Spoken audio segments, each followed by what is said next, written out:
என்னுடைய பலன் அப்படின்னு நெகோமியா சொல்லுவாரு. கர்த்தருக்குள் மனமகிழ்ச்சியா இருப்பது என்னுடைய பலன். சந்தோஷமா இருக்கும். சந்தோஷமா இருக்க என்னென்ன நல்ல வழிகள் இருக்கு அதை கண்டுபிடிச்சு சந்தோஷமா இருங்க. ஏன்னா எப்ப பாரு துக்கம், எப்ப பாரு வேதனை, எப்ப பாரு பிரச்சனை, அதுல உங்களுக்கு சந்தோஷம் தரக்கூடிய ஒரு நல்ல இடம் சொன்னாதான் சபை. கவனிங்க, சந்தோஷத்தை உலகத்துல போய் தேடாதீங்க. உலக சந்தோஷம் தற்காலிகமானது, அது கொஞ்ச நேரம் தான் இருக்கும், அப்புறம் காணா போயிடும். ஆனா தேவனுடைய சமூகம் தரக்கூடிய சந்தோஷம் நித்தியமானது. அதனால எப்பொழுதும் தேவனுடைய பிரசன்னத்துல இருக்க, தேவனுடைய சமூகத்தில் இருக்க பிரயாசப்படுங்க. சபை கூடுதலை விட்டு விடாதீங்க. சபை ஆராதனை விட்டு விடாதீங்க. தேவ சமூகம் நமக்கு பெரிய மகிழ்ச்சி. நல்ல ஒரு ஆராதனை, கர்த்தருக்கு ஆராதனை பண்ணோம். மீண்டுமாக ஒரு வார்த்தைய தசம பாகத்தை குறித்து ஒரு வார்த்தைய சொல்ல விரும்புறேன். நேற்று அதை கொஞ்சம் மிஸ் பண்ணிட்டேன். இந்த தசம பாகம் உற்சாகமாய் கொடுக்கிறவர்த கர்த்தர் பிரியமா இருக்கிறார் அப்படின்னா நம்ம வித்தியாசமா வழங்கி கொள்ளக்கூடாது. ஐயோ பணத்தை பார்த்தா தான் ஆண்டவருடைய சந்தோஷமா அப்படின்னு நினைச்சுக்கிறாருங்க. இல்ல இல்ல இல்ல, ஆண்டவர் உங்களுடைய பணத்தை பார்த்து சந்தோஷப்படுறவர் அல்ல, உங்களுடைய கீழ்ப்படிதலையும் விசுவாசத்தையும் பார்த்து சந்தோஷப்படுகிறார்.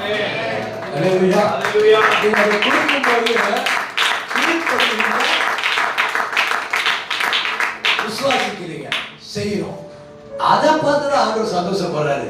உற்சாகமாய் கொடுக்கிறார். யாரெல்லாம் கடவுளுக்கு நல்லா கொடுக்குறாங்களோ அந்த கீழ்ப்படிதல், அந்த ஆர்வத்தை கர்த்தர் பார்த்து சந்தோஷப்படுறாரு. அதான் அந்த வார்த்தையுடைய அர்த்தம்.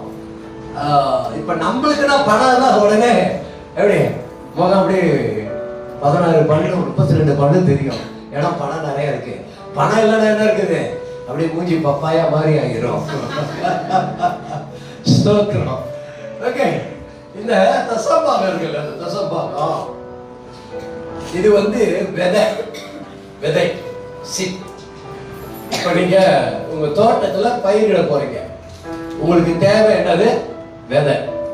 இந்த விதைய போட்டாதான், அதை பயிர் பண்ணாதான் அது என்ன செய்யும், அந்த விதை முளைத்து அது ஏற்ற நேரத்துல கனி கொடுக்கும். சரிங்களா? ஆமாவா இல்லையா? ஒண்ணு ஆமானா ஆமானுங்க, இல்லைன்னா இல்லைங்க. சரி, இன்னைக்கு நவீன காலத்துல எப்படியோ பயிர் பண்றாங்க, அதை விட்டுருவோம். ஆனா ஆரம்ப காலங்களிலிருந்து விதை போட்டாதான் பயிர்கள் முளைக்கும் என்பது நமக்கு எல்லாருக்கும் தெரியும். அதுக்கு விதை தேவை. இப்ப தசம்பாகம் என்பது என்ன தெரியுமா? உங்களுடைய எல்லா ஆசீர்வாதத்தினுடைய விதை. அதை விதைக்கணும். அதை எங்க விதைக்கணும்? தேவனுடைய ராஜ்யத்தை, தேவனுடைய சமூகத்துல விதைக்கணும். அது விதைச்சாதான் அது வளர்ந்து என்ன தெரியுமா செய்யும், கனி கொடுக்கும். இப்ப நிறைய பேர் என்ன செய்யறாங்க, விதையே சாப்பிடுறாங்க.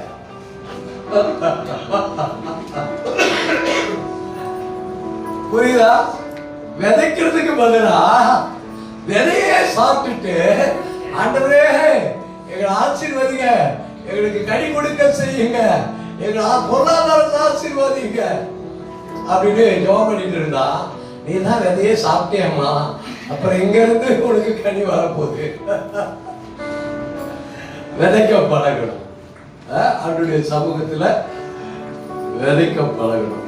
ஸோ அதனால தசம பாகம் நான் மீண்டும் உங்களுக்கு சொல்றேன், தசம பாகம் மட்டும்தான் நமக்கு எல்லா ஆசீர்வாதம் கொண்டு வருதுன்னு அர்த்தமே இல்லை. தசம பாகம் அது ஒரு பகுதி. இன்னும் நிறைய பகுதிகள் இருக்குது நம்முடைய வாழ்க்கையில கர்த்தருடைய ஆசீர்வாதத்தை கொண்டு வருவதற்கு. அதனால எல்லாமே நீங்க நேர்த்தியா செஞ்சீங்கன்னா தேவன் சொன்ன விதமான ஆசீர்வாதங்கள் உங்க வாழ்க்கையில கட்டாயமா வந்து சேரும். அல்லேலூயா, அல்லேலூயா.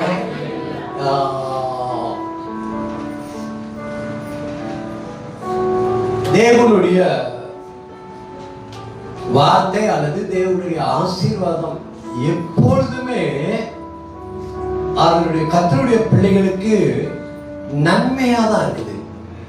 ஆண்டவர் ஒருபோதும் தீமைய கர்த்தருடைய பிள்ளைகளுக்கு வைக்கிறதே கிடையாது.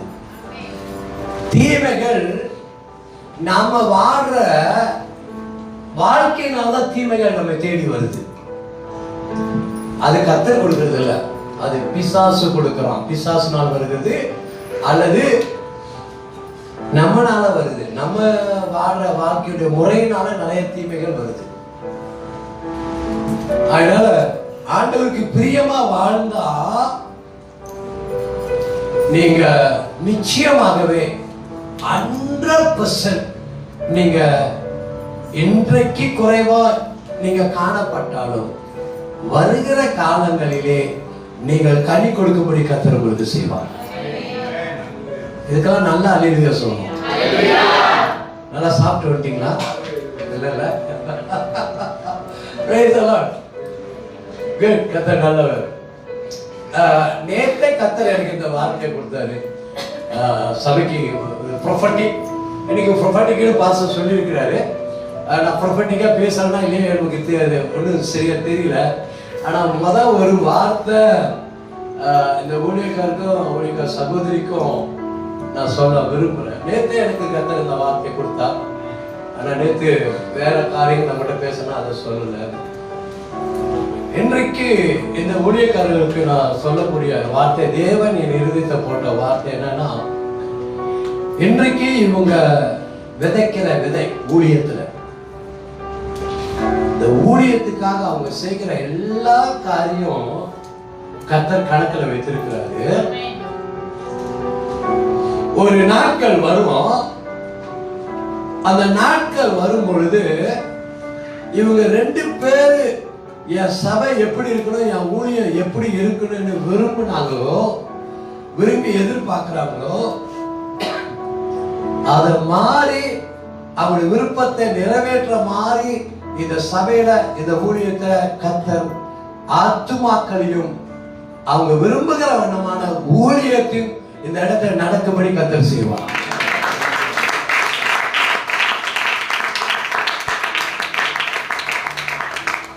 இது ப்ரொஃபெட்டிக் மீட்டிங், அதனால நான் ப்ரொஃபெட்டிக்கா ஏதோ ஒன்று சொல்லி ஆகணும்னு கட்டாயத்துல நான் சொல்லல. கர்த்தர் நேற்று இருதயத்தை இந்த போட்ட வார்த்தையை இன்னைக்கு உங்க சபை முன்புக்காய் நான் சொல்றேன். அப்ப சபையாரும் நீங்க என்ன தெரியுமா செய்யணும், இந்த ஊழியக்காரோடு கூட இருந்து, இந்த ஊழியக்காரோடு கூட சேர்ந்து இந்த ஊழியத்துல உற்சாகமா செய்யணும். பாஸ்டர் எனக்கு 12 மணி தான் கொடுத்திருக்காரா? சோத்திரம்.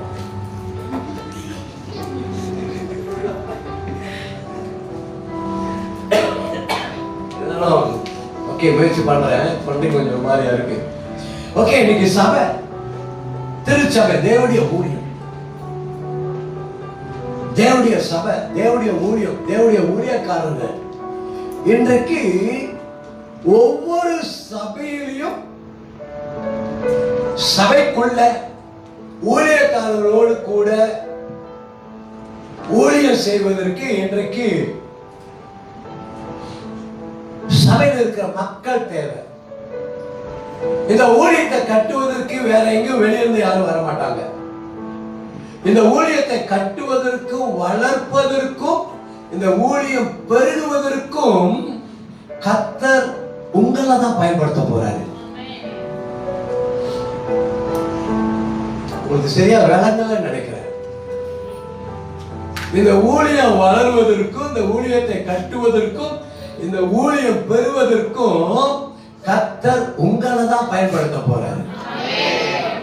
இப்ப கொஞ்சம் நாலேஜ் இருக்குதுன்னு நினைக்கிறேன். சோத்திரம்.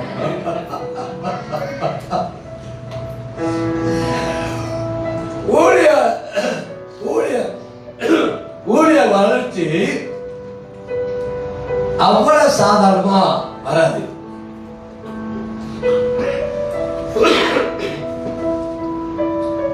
அப்ப அந்த ஊழியத்தை, இந்த சபையை வளர்வதற்கு கர்த்தர் என்ன தெரியுமா பார்க்கிறாரு? சபையில இருந்து மக்கள் அப்படியே கண்ணோக்கி பார்க்கிறார்.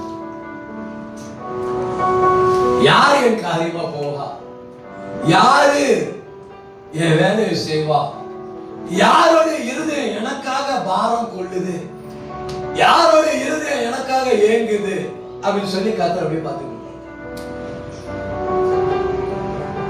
அவ கர்த்தர் என்ன செய்வாரு? அந்த மாதிரி இருதயம் உள்ளவர்களை கர்த்தர் தனக்கென்று தேர்ந்தெடுப்பார்.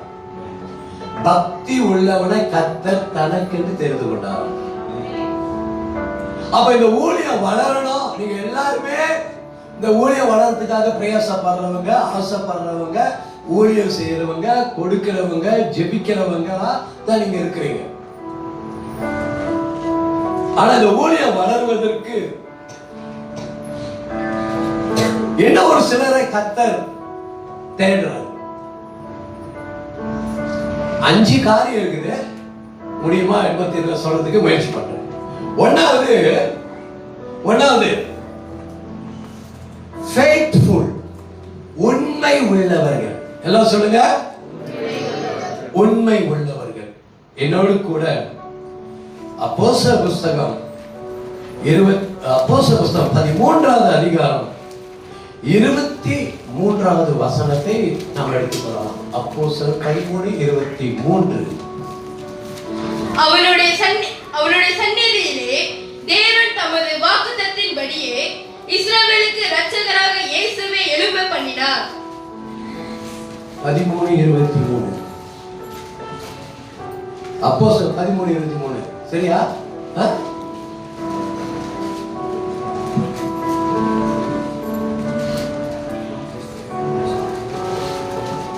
சரி, இன்னொரு 22 வாசிங்க. பின்பு அவனை தள்ளி தாவீதை அவர்களுக்கு ராஜாவாக ஏற்படுத்தி, பின்பு அவர் அவனை தள்ளி யாரை தள்ளினார் தெரியுமா? ஆண்டவரே சவுலை தள்ளினார். சவுலை இஸ்ரவேலுக்கு ராஜாவா இருந்து இஸ்ரவேல் ஜனங்களை நடத்திட்டு வந்தான். நான் சவுல் என்ன தெரியுமா செஞ்சான்? அவன் பெருமை கொள்ள ஆரம்பிச்சான். பெருமை வந்தது, பெருமை அவனை ஆட்கொண்டது. அது பிறகு அவன் நிறைய தவறுகள் செய்ய ஆரம்பிச்சான். பெருமை வந்தது.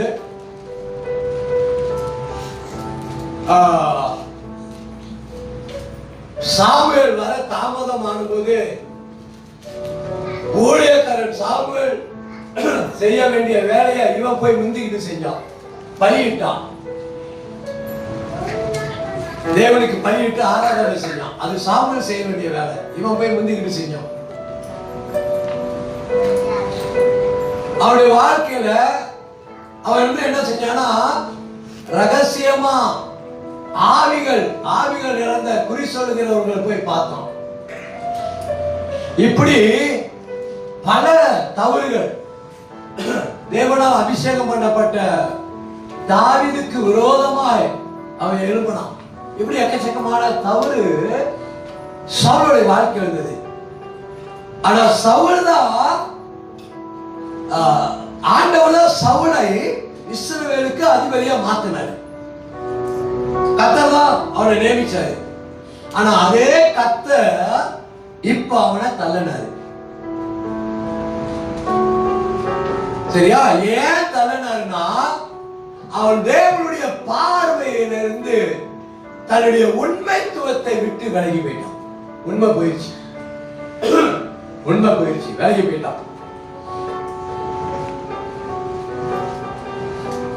ஆண்டவர் அவனை தள்ளிட்டாரு. ஆண்டவருடைய கண்ணை அவனை தள்ளிட்ட பிறகு சாமுவேல் உட்கார்ந்து அழுகுறாரு. ஐயோ ஆண்டவரே, இஸ்ரவேலுக்கு நீதானே சவுலை ராஜாவா கொண்டு வந்து அதிபதியா கொண்டு வந்தீர. இப்ப நீங்களே தள்ளி விட்டுட்டீங்களே. இப்ப இஸ்ரவேலுக்கு யார் இருக்கிறா அப்படின்னு சொல்லி சவுலை நினைச்சு அழுவான் சாமுவேல். ஆண்டவர் சொல்லுவாரு, சாமுவேலே, நான் தள்ளினவனை குறித்து நீ அழுகுற அப்படின்னுவாரு. நானே தள்ளின ஒரு நபரை குறித்து நீ அழுகுற அப்படின்னுவாரு. சில சமயம் அப்படிதான் நம்ம சபையில சிலர்லாம் இருப்பாங்க, நம்முடைய ஊழியத்துல சிலர்லாம் நம்மோடு கூட இருப்பாங்க. நம்ம நினைப்போம் அவன்தான் நம்முடைய பலன், அல்லது அவன்தான் நம்முடைய அஸ்திவாரம், அவன்தான் இந்த ஊழியத்துக்கு தூணு அப்படின்னு நம்ம கற்பனை கட்டுவோம் ஊழியத்துல. ஆனா சில நாட்கள் வரும், அவனை கர்த்தர் அந்த இடத்துல இருந்து ஏதோ ஒரு காரணத்துல அவன் தள்ளப்படுவான். அப்ப நம்ம நினைக்கிறோம் ஊழியக்காரனுடைய இருந்த, ஐயோ இவங்களதான் நான் நம்பி இருந்தேன், இவங்களதான் நம்பி இருந்தேன், இவங்களாம் என்னை விட்டு போயிட்டாங்களே அப்படின்னு சொல்லி ஊழியக்காரனுடைய இருதய வேதனைப்படும், அழு, ஐயோ போயிட்டாங்களே அப்படின்னு. அவன் என்ன சொல்றப்பா, போனவனை குறித்து நீ ஏன் அழுகுற? நான் இப்படிதான் நம்புறேன். நான் இப்படி நம்புறேன். என்ன நம்புறேன்னா, சில சமயம் சில ஜனங்க வெளியே இருந்து நம்ம சேர்ச்சிக்கு வருவாங்க. அவங்க கொஞ்ச காலம் நம்ம கூட இருப்பாங்க, கொஞ்ச காலம் நம்மளோட கூட சேர்ந்து ஊழியம் செய்வாங்க. நம்ம அவங்க மேல நல்ல நம்பிக்கை வைப்போம், இவங்க நமக்கு உதவியா இருப்பாங்க அப்படின்னு நினைப்போம். ஒரு காலம் வரும், ஏதோ ஒரு காரணம் வரும், அவங்க நம்ம சபையை விட்டு வெளியே போவாங்க. அப்படி வெளியே போகும்போது நான் என்ன தெரியுமா நினைப்பேன், இவ்வளவு நாள் அவங்க என் கூட இந்த ஊழியத்தை இருப்பதற்கு கர்த்தர் அனுபவிச்சிருக்கா, ஆகினால இவ்வளவு நாள் என் கூட இருக்கிறாங்க, இப்ப அவங்க வேறொரு இடத்துக்கு கர்த்தர் கொண்டு போறார், அவங்களுடைய காலம் இங்க முடிஞ்சிச்சு. அதனால அவங்க நினைச்சு அழ வேண்டிய அவசியமே இல்லை, துக்கப்பட வேண்டிய அவசியமே இல்லை. கர்த்தரே கொண்டு போயிட்டாருப்பா, நீ ஏன் அழுதுகிட்டு இருக்கிற? ஏன்னா சில சமயம் நினைப்போம் இவங்கதான் நமக்கு ஆசீர்வாதம் அப்படின்னு நினைப்போம். ஆனா சில சமயம் அவங்களே நமக்கு முன்முடியா மாறிடுவாங்க. அதனால அவங்க விருந்து காலப்பட வேணாம், இருக்கிறதுக்காக சொத்து, இருக்கிறதுக்காக சொத்து. கர்த்தர் புதிய ஆட்களை கர்த்தர் கொண்டு வருவார், வேற ஆட்களை கர்த்தர் கொண்டு வருவார். இப்ப கர்த்தர் தேடிக்கிட்டு இருக்கிறாரு, மீண்டுமாக இஸ்ரவேலுக்கு ஒரு அதிபதியை தலைவனை ஏற்படுத்தணுமே, யாரை நான் கூப்பிடணும் அப்படின்னு கர்த்தர் தேடிட்டு இருக்கும்போது கர்த்தருடைய கண்களிலே தாவீது என்கிற ஒரு மனிதன் காணப்பட்டான். கர்த்தர் தாவீதை பார்க்கிறாரு. சாமுவேலே அழுந்தது போதும், நிப்பாட்டு, தாயில குப்பையை எடு, ஜெசி வீட்டுக்கு போ, அவன் பிள்ளைகளை வர சொல்லு. அங்க ஒருத்தர் சிவந்த மேனி அழகுள்ளவனா இருப்பான், வாலிபனா இருப்பான், அவனை என்ன செய்யு, அவன் தலையில எண்ணெயை வார்த்து அவனை அபிஷேகம் பண்ணு அப்படின்னு சாமுவேல் போய் அப்படியே பார்த்து தாவீதை அபிஷேகம் பண்ணுவாரு. அந்த நாள் முதல் கொண்டு ஆவியானவர் தாவீது மேல் இறங்கினார், அவனை நடத்தினார் என்று சொல்லப்படும். அந்த நாள் முதல் கொண்டு தாவீது மேல் கர்த்தருடைய ஆவியானவர். தாவீதை குறித்து தேவன் சாட்சி சொல்றாரு. ஐயா, தேவனே சாட்சி சொல்றாரு, ஆண்டவரே சாட்சி சொல்றாரு. என்ன சாட்சி சொல்றாரு?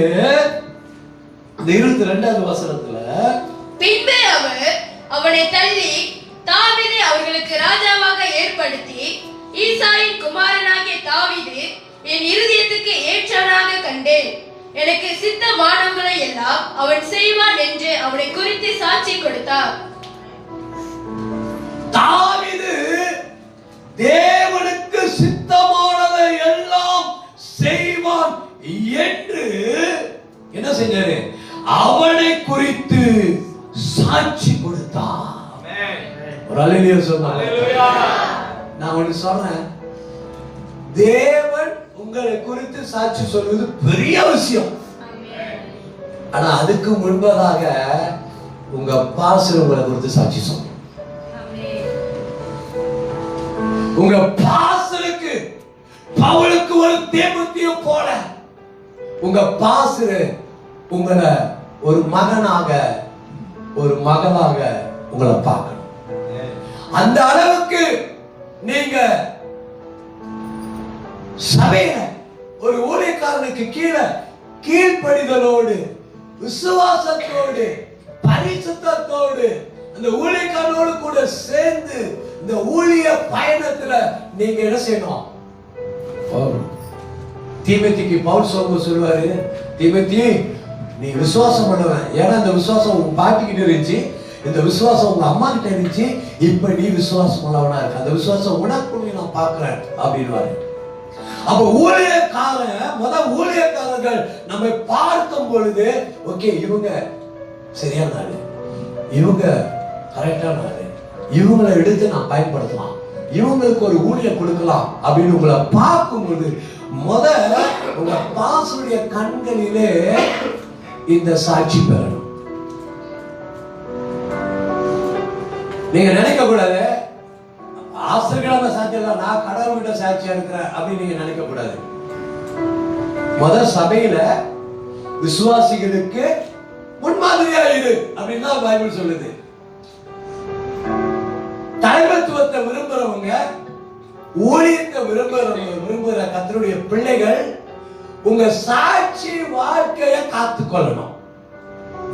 சாட்சியா வாழ்றதுக்கு, பரிசுத்தமாய் வாழ்வதற்கு, உண்மையாய் வாழ்வதற்கு, தேவன் விரும்புகிறதெல்லாம் செய்கிறவர்களாய் வாழ்வதற்கு நீங்க பழகணும்.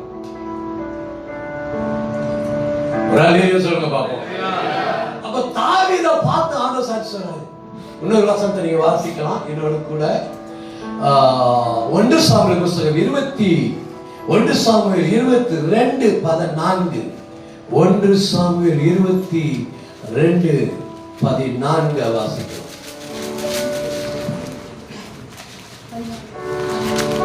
அபிமெலேக்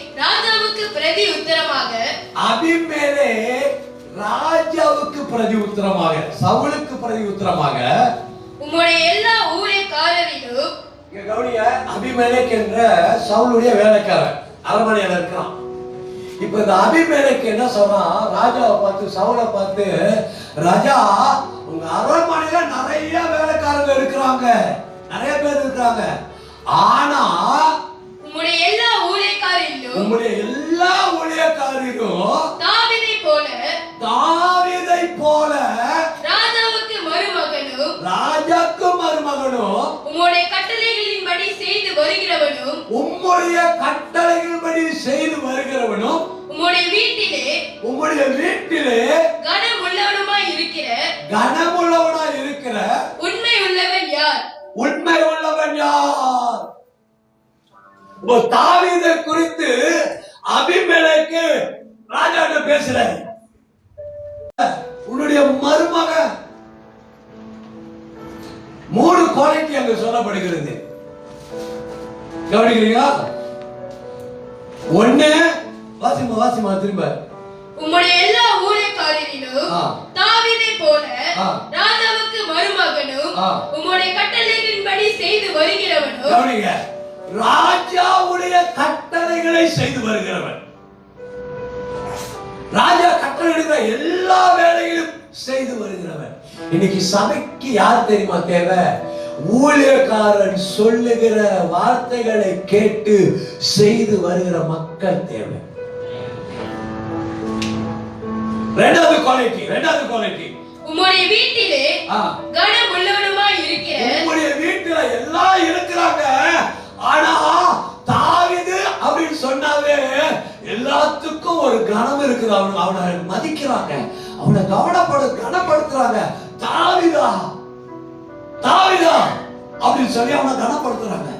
தாவீது கனமுள்ளவனா இருந்தான். இரண்டாவது குவாலிட்டி என்ன தெரியுமா?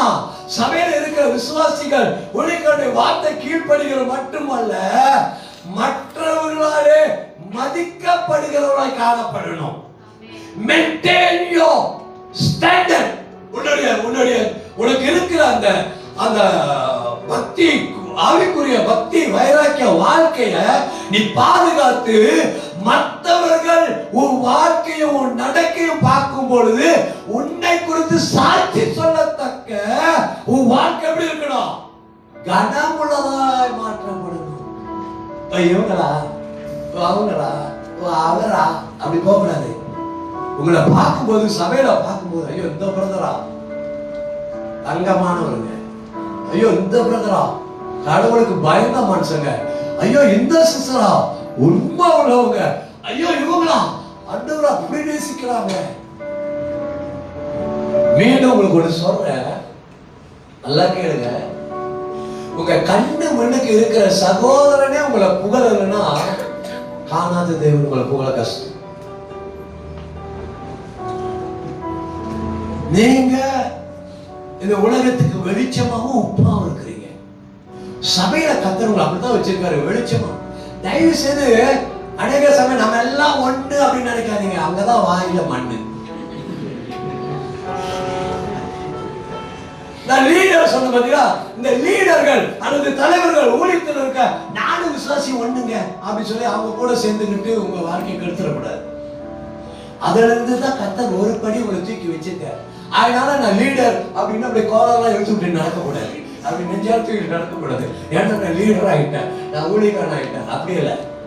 தாழ்மை, பி ஹம்பிள், பி ஹம்பிள். எனக்கு ஒரு ஊழியக்காரர் வந்து தீர்க்கதரிசனம் சொன்னார். ஏப்ரல் அது சொல்லும்போது அவரு நீங்க இருந்தீங்க அந்த சிங்கப்பூர் நாட்டு செமினார் வந்தீங்கன்னா ஜான் அவர் எனக்கு தீர்க்கதரிசனம் சொன்னார். யாருன்னா அவர் எனக்கு தெரியாது, அவரு நான் அன்னைக்கு தான் பார்க்குறேன், அவர் என்ன பார்க்குறேன் ஜோபோடு சொன்னாரு, யூ ஆர் ஹம்பிள். அப்புறம் சொன்னார் யூ ஆர் ஹம்பிள். அப்புறம் சொன்னார் கடைசி யூ ஆர் வெரி ஹம்பிள் அப்படின்னு. அந்த ஹம்பிள்னஸ், தாழ்மை, நமக்குள்ள அந்த பெருமை இருக்கக்கூடாது. நான் ஊழியக்காரன் தான், நான் பெருமையா இருக்குன்னா என்னை எப்படியோ போஸ்ட் பண்ண முடியும். இல்ல இல்ல, நம்முடைய பெருமை கர்த்தரிடத்திலிருந்து மக்களிடத்திலிருந்து வரணும். நம்ம செல்ஃப் பிரைட் நமக்கு இருக்க கூடாது. Don't be a very self pride. No. You know who I am? I know you are just a clay. தேவ கைப்பண்ணு, என்ன பெருசா பீத்திக்கிற, ஒண்ணு கிடைக்காது. எல்லாம் அவரு, எல்லாம் அங்க இருந்து வருது. அவர் கொடுத்தால் வழியா ஒண்ணு நம்ம பெற்றுக்கொள்ள மாட்டோம். So be humble. எவன் ஒருவன் தன்னை தாழ்த்துகிறானோ அவனை கர்த்தர் உயர்த்துவார். ஆமென் ஆமென் அல்லேலூயா.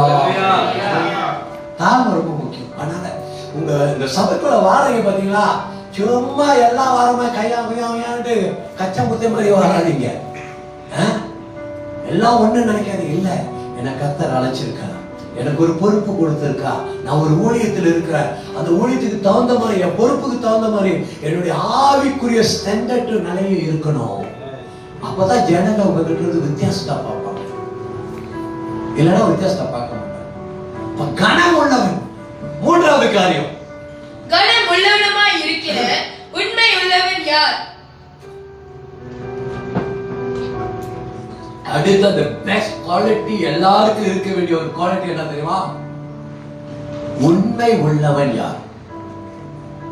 இப்ப கவனிங்க, தாவீதுக்கு இந்த 3 குவாலிட்டி அவனுக்கு காணப்பட்டது. இப்ப யார் இந்த குவாலிட்டியை பேசினான்னு சொன்னா, சொன்ன ஆண்டவர் தாவீதை பத்தி பேசினார் அப்படின்னு சொன்ன. இப்ப அபிமெலேக் ரெக்கமெண்ட் பண்றாரு, அபிமெலேக் ராஜா கிட்ட ரெக்கமெண்ட் பண்றாரு, இந்த தாவீது போல ஒரு மனுஷன் இல்ல ராஜா அப்படின்னு சொல்லி சொல்றாரு. இங்க என்ன நான் சொல்ல வரேன்னா, சபையில இருக்கிற உன் தலைவர், உன் ஊழியக்காரர், உங்க பெற்றோர்கள், உங்களுக்கு மேல இருக்க அதிகாரிகள் உங்களை குறித்து சாட்சி சொல்லணும். அதுதான் பிறகு வெளிப்படையாக பகிரங்கமாக கர்த்தர் சாட்சி சொல்றார். எதற்கு புரியுது? நான் பாஸ்டருக்கு உண்மையா இருக்கிறேன், நான் அப்படி உண்மையா அவரோட கூட இருக்கிறதுனால ஆண்டவர் என்ன செய்றாரு, என்னுடைய உண்மைத்துவத்தை பார்த்து அந்த உண்மைத்துவத்தை மற்றவர்கள் அறியும்படி என்ன செய்றாரு, என்னுடைய நாமத்தை பிரஸ்தாபப்படுத்துவார். எங்க நான் ஒரு இடத்துல, ஒரு ஊழியத்துல, ஒரு ஊழியக்காரனுக்கு உண்மையா இருக்கும் பொழுது, இது ரொம்ப முக்கியமான ஒரு குவாலிட்டி. 1 ராஜாக்கள் புஸ்தகம், 2 ராஜாக்கள் புஸ்தகம் 12வது அதிகாரம், செகண்ட் கிங் 12வது அதிகாரம் 14-15 வாசிக்கிறோம். கர்த்தருடைய ஆலயத்தை பழுது பார்க்கும்படி வேலை செய்கிறவர்களுக்கு அதை கொடுத்தார்கள். வேலை செய்கிறவர்களுக்கு கொடுக்கும்படிக்கு பணத்தை வரப்பற்றி கொண்டு மனுஷர் கையிலே கணக்கு கொள்ளாதிருந்தார்கள். அவர்கள் உண்மையாய் அதை நடப்பித்தார்கள். இப்ப தேவனுடைய ஆலய வேலைக்காக அவங்க கையில பணம் கொடுக்கப்படுகிறது. அந்த பணத்தை வாங்கினவர்கள் அந்த பணத்துக்கு உண்மையா இருந்து அவர்கள் கர்த்தருடைய ஆலயத்தின் வேலைகளை செய்தார்கள் என்று நீங்க அங்க படிக்கலாம். இப்ப கவனிங்க இந்த உண்மைத்துவம். இப்ப ஒரு கேள்வி, பாஸ்டர் எதுக்கெல்லாம் எப்படிலாம் உண்மையா இருக்கணும் அப்படின்னு சொன்னா, முத நீங்க தேவனுடைய பார்வைக்கு முன்பதாக உண்மையா இருக்கணும். உங்க எல்லா நேரத்திலையும் ஆண்டவர் என்னை பார்த்து கொண்டே இருக்கிறாருங்க அப்படின்ற ஒரு எண்ணம் வரணும். நான் நேற்று உங்கள்கிட்ட சொன்னேன், ஆண்டவர் உங்களோடு கூட இருக்கிறார், உங்களுக்குள்ள இருக்கிறார், உங்க மேல இருக்கிறார். அப்ப அவரு உங்களுடைய ஒவ்வொரு செய்கையும் ஒவ்வொரு நடத்தையும் அவர் பார்த்துட்டு இருக்காரு. அப்ப முத யாருக்கு தெரியுமா உண்மையா இருக்கணும்? கடவுளுக்கு உண்மையா இருக்கணும். இங்க கடவுளுக்கு உண்மையா இருக்க பழகினாதான் ரெண்டாவது உங்க போகிறதுக்கு நீங்க உண்மையா இருப்பீங்க. கடவுள் முன்பதாக உங்க தனிப்பட்ட வாழ்க்கையில, உங்க அந்தரங்க வாழ்க்கையில நீங்க உண்மையா இல்லைன்னா நீங்க சபையிலையும் நீங்க என்ன தெரியுமா செய்வீங்க? உண்மை போல நடிப்பீங்களை தவிர உண்மையா இருக்க கஷ்டப்படுவீங்க. உண்மையா இருக்கிறது போல காட்ட பார்ப்பீங்க, ஆனா உண்மையா வாழ முடியாது. அப்ப நல்லா விளங்கி கொள்ளணும். தேவனுடைய பார்வையில உண்மையா இருக்கணும். கடவுள் என்னை பார்க்கும்போது என்னை உண்மை உள்ளவன்னு சொல்லுவாரா? கடவுள் என்னை பார்க்கும்போது நான் உண்மையுள்ள மனிதன், உண்மையுள்ள மனுஷன் கடவுள் சொல்லுவாரா? அப்ப என்னது? கடவுளுக்கு ஆண்டவருக்கு பயந்து வாழ ஒரு வாழ்க்கை,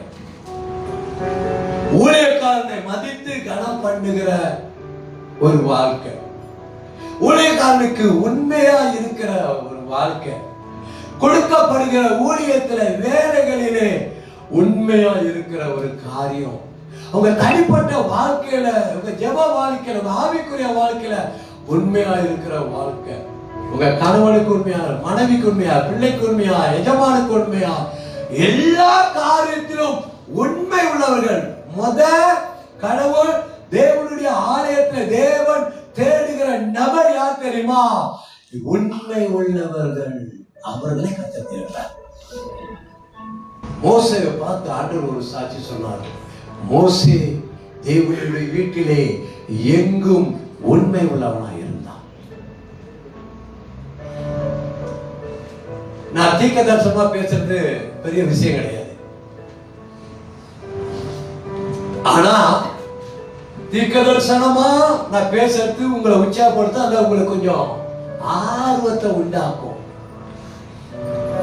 அதை விட வசனத்தை சத்தியத்தை சத்தியமா சொன்னா அதை ஏற்றுக்கொண்டீங்கன்னா அதை விட பெரிய தீர்க்க தரிசனமே இல்லை. அப்ப உண்மையா என்ன செய்ய, நான் என் ஊழியத்துல, என் ஊழியக்காரனுக்கு, என் ஊழியத்துல எனக்கு கொடுக்கப்பட்ட பொறுப்புல, எனக்கு கொடுக்கப்பட்ட வேலையில, ஆண்டவருடைய பார்வையில நான் எல்லாவற்றிலும் உண்மையாய் நான் இருப்பேன். எத்தனை பேர் அப்படி உண்மையா இருக்கலாம்னு நினைக்கிறீங்க? நான் உண்மையா இருப்பேன் அப்படின்னு. இந்த ஆமீன் என்ற வார்த்தை என்ன தெரியுமா? என்னது? அப்படியே ஆகட்டும் என்று அர்த்தம். அப்படியே நடக்கணும், அப்படியே நடக்கணும். ஒரு விஷயம் இருதயத்துல இப்ப இந்த வார்த்தை கேட்டீங்க, நிறைய பேசலாம், எனக்கு நேரம் சுருக்கமா சொல்றேன். ஆண்டவர் முதல் சபையில எதிர்பார்க்கிறது, இந்த கூட்டத்துல எதிர்பார்க்கிறது யார் தெரியுமா? உண்மை உள்ள நபர்கள். எத்தனை பேரு நேத்து நீங்க ஒப்பு கொடுத்தீங்க, எல்லாம் வந்தீங்க, அபிஷேகத்தை ஜெபம் பண்ணோம், நிறைய காரியம் கர்த்தர் செஞ்சார் ஆவியில. எத்தனை பேர் இன்னைக்கு நான் இந்த ஊழியத்துல, இந்த பாஸ்டருக்கு, இந்த ஊழியத்துல உண்மையா இருப்பேன் அப்படின்ற கையை காட்டுங்க. அந்த கையெல்லாம் பாருங்க, நல்லா பாருங்க. இந்த கையில எந்தெந்த கை நாளைக்கு ஏதாவது ரிட்ரீட் பண்ண போது கையை உயர்த்துங்க, கர்த்தர் பார்க்கட்டும். ஜெபம் பண்றேன். பிதாவே, இந்த நல்ல நேரத்துல அப்பா, இந்த விசுவாசிகளுடைய சமூகத்துல ஆண்டவரே, இந்த வார்த்தையை கேட்டு நான் தேவனுக்கு முன்பதாகவும் என் ஊழியக்காரனுக்கு முன்பதாகவும் உண்மையா இருப்பேன் என்று கையை உயர்த்தி தங்களை ஒப்பு கொடுக்கிறதை நீர் பார்த்திருக்கிறீரப்பா. இந்த கால வேளையிலும் ஆண்டவரே, அவருடைய கரங்களை நீங்க பிடியுங்க. அவங்க வாழ்நாளெல்லாம் உண்மையா இருக்கும்படி நீரே அவர்களை நடத்தி செல்லும். உடைய ஊழியக்காரன் நான் அவர்களை ஆசீர்வதிக்கிறேன். ஆமென். பிரசங்கம் முடிஞ்சிருச்சு நினைக்கிறேன். இப்பதான் முதல் பாயிண்ட் முடிஞ்சிருக்கு. ரெண்டாவது பாயிண்ட், செகண்ட், சபையில கர்த்தர் யாரை தேடுறது தெரியுமா? The people who are available anytime. Available. முதல் faithful, second available. அப்படின்னா தயாராய் உள்ளவர்கள், அல்ல ஆயத்தமாய் இருக்கிறவர்கள். தயாரா உள்ளவர்கள் அல்லது ஆயத்தமா இருக்கிறவர்கள். available. என்னன்னா பாஸ்டர் சொல்லுங்க, பாஸ்டர் சொல்லுங்க என்ன செய்யணும், இல்ல பாஸ்டர் நான் என்ன செய்யணும், எதை கொடுத்தாலும் அதை செய்யக்கூடிய ஆயத்தம் உள்ளவர்கள் சபையில. இன்னைக்கு ஒரு ஊழியத்தை கொடுக்கணும்னா நம்ம தேடணும், யாருக்கிட்ட இந்த ஊழியம் கொடுக்கலாம், யார் இந்த ஊழியத்தை ஏற்படுத்தலாம், யார் சொன்னா போவா, யார் சொன்னா கேட்பான்னு தேடிக்கிட்டு இருக்க வேண்டியதா இருக்குது. அப்படி இருக்கக்கூடாது. உங்களுக்குள்ள நீங்க ஒருவேளை பெண்களா இருக்கா, கவலைப்படாதீங்க. கொரியா நாட்டுடைய வளர்ச்சிக்கு காரணமே பெண்கள் தான். என்ன காடியை ஏத்துக்கிட்டு கிட்டத்தட்ட 1.5 மணி நேரம் டிராவல் பண்றாங்க ஒரு சின்ன வீட்டு கூட்டத்துக்கு. நீங்க போவீங்களா? 1.5 மணி நேரம் ஏத்துக்கிட்டு ஒரு சின்ன வீட்டு கூட்டம் 10 பேர் தான் இருப்பாங்க. நாங்க தங்குற இடத்துல இருந்து ஏத்துக்கிட்டு 1.5 மணி நேரம் 2 பெண்கள், வயசான பெண்கள், வாலிப பெண்ணா இருந்தாலும் பரவாயில்ல, கொஞ்சம் மோதமாக பார்த்து சிரிச்சிருக்கலாம். இது 2 பேரும் வயசானது வேற. அது 10 2க்கும் பேச பாச தெரியாது. அதை பார்த்து நான் சிரிக்க, அதே நான் பார்த்து சிரிக்க, 1.5 மாதம் சிரிச்சுட்டு தான் போனோம். சோத்துறான் இல்லையா? அங்க போய் ஒரு 10 பேர் அங்க உட்காந்து அவங்க கொரியா பாஷையில பேசுறாங்க, ஜெபம் பண்றாங்க, பாட்டு பாடுறாங்க, பாஸ்டர் சொன்ன அறிவிப்பெல்லாம் பேசுறாங்க, காணிக்கை எடுக்கிறாங்க, கடைசியா விருந்து கொடுக்குறாங்க. நல்லவேளை ஒரு பிரதர் இருந்தா அவர் கொஞ்சம் இங்கிலீஷ் பேசுறாரு. ஆனா என்ன தெரியுமா, 1.5 மணி நேரம் எங்களை ஏத்திட்டு போறாங்க. என்ன ஒரு இடத்துக்கு, ஒரு இடத்துக்கு, அப்படி பெண்கள். கொரியாவுடைய எழுப்புதலுக்கு காரணம் என்ன தெரியுமா? பெண்கள். கண்ணீரோடு ஜெபிக்கிறவங்க, பாதப்பட்டு ஜெபிக்கிறவங்க, அதே போல உழைக்கிறவங்க, கடவுளுக்காக, ஆண்டவருக்காக உழைக்கிறவங்க.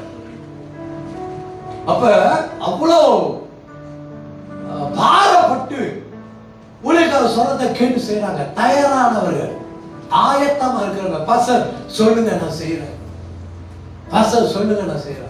இப்ப நிறைய பேரு பாஸ்டர் சொல்லுங்க நேரம் இருந்தா செய்யணும் அப்படின்பாங்க.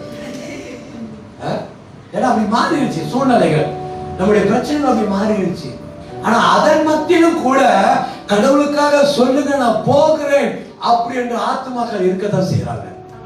அல்லேலூயா. அதுல ஒரு ஆளு நீங்க இருக்கலாம். பாஸ்டர் சொல்லிக்கிட்டு இருந்தாரு, மணியம் இருக்கிற காலத்துல பாஸ்டர் என்ன சொன்னாரோ உடனே நான் புறப்பட்டு போவேன் பாஸ்டர். ஆனாதான் நீங்க அவர் ஊழியக்காரா இருக்கிறாரு. சிஸ்டரும் சொன்னாங்க, நாங்களாம் இருக்கிறோம், வாலிப காலத்துல இருந்த பாத்திரங்கள் எங்க இருந்தாலும் ஜெப கூட்டமா ஏறப்பா ஏதாவதுன்னா உடனே எங்களை கூட்டிட்டு போவாரு, நாங்க உடனே அங்க போவோம். அந்த மாதிரி ஆயத்தம் உள்ளவர்கள். நான் வசனத்தை சொல்றேன், எழுதிக்கிங்க. ரோமர் 16 4 6 and 4. 2 சாமுவேல் புத்தகம் 23வது அதிகாரம் 13 17. இதுல இது 2 வசனம் ரொம்ப சூப்பரா. 14 வாசிங்களா? ரோமர். அவர்கள் என் பிராணனுக்காக தங்கள் கழுத்தை கொடுத்தவர்கள். அவர்கள் என் பிராணனுக்காக தங்கள் கழுத்தை கொடுத்தவர்கள் என்று சொல்லப்படுது. யார் தெரியுமா? அக்கிலா பிரிஸ்கிலா என்பவர்கள். அந்த காலத்துல ரோமாபுரிக்கு சுவிசேஷம் போகணும். பவுல் நிருபங்களை எழுதுறாரு. நிருபங்களை எழுதி யார் கையில தெரியுமா கொடுக்கிறாரு? இந்த அக்கிலா பிரிஸ்கிலா கையில கொடுத்து இந்த நிருபத்தை நீங்க ரோமாபுரிக்கு கொண்டு போங்கன்னு அனுப்புறாரு. கவனிங்க, அந்த காலகட்டம் எப்படிப்பட்ட காலகட்டம் தெரியுமா? பயங்கர கிறிஸ்தவர்களுக்கு கொடுமையான ஒரு காலகட்டம். அந்த ராஜா அந்த நாட்கள கிறிஸ்தவங்களை அந்த அவருடைய நடந்து போகிற வழி இருக்கு தெரியுங்களா? அவன் அரண்மனைக்கு நடந்து போகிற வழியில வரிசையா கிறிஸ்தவங்களை கட்டிடுவான். கட்டையில அங்க அவனை கட்டி அவங்க மேல எண்ணெயை ஊத்தி நெருப்பு வச்சிருவான். அது அவங்க எல்லாம் நெருப்பு பிடிச்சி எரியும். அந்த ராஜா அதுல நடந்து சந்தோஷமா நடந்து போவான். எரியத்தை பார்த்து சரித்திரம், இது உண்மை, கதை சொல்ல. அந்த ராஜா கிறிஸ்தவங்க எரிக்கப்படுவாங்க, அதுல நடந்து போவாங்க. அவங்க பார்த்து சந்தோஷத்தோடு அரண்மனைக்கு. அப்படிப்பட்ட உபத்திரமான ஒரு காலம். அந்த காலத்துல பவுல் சொல்றது, இந்த ரோமாபுரிக்கு இத நிருபத்தை எடுத்துக்கோ.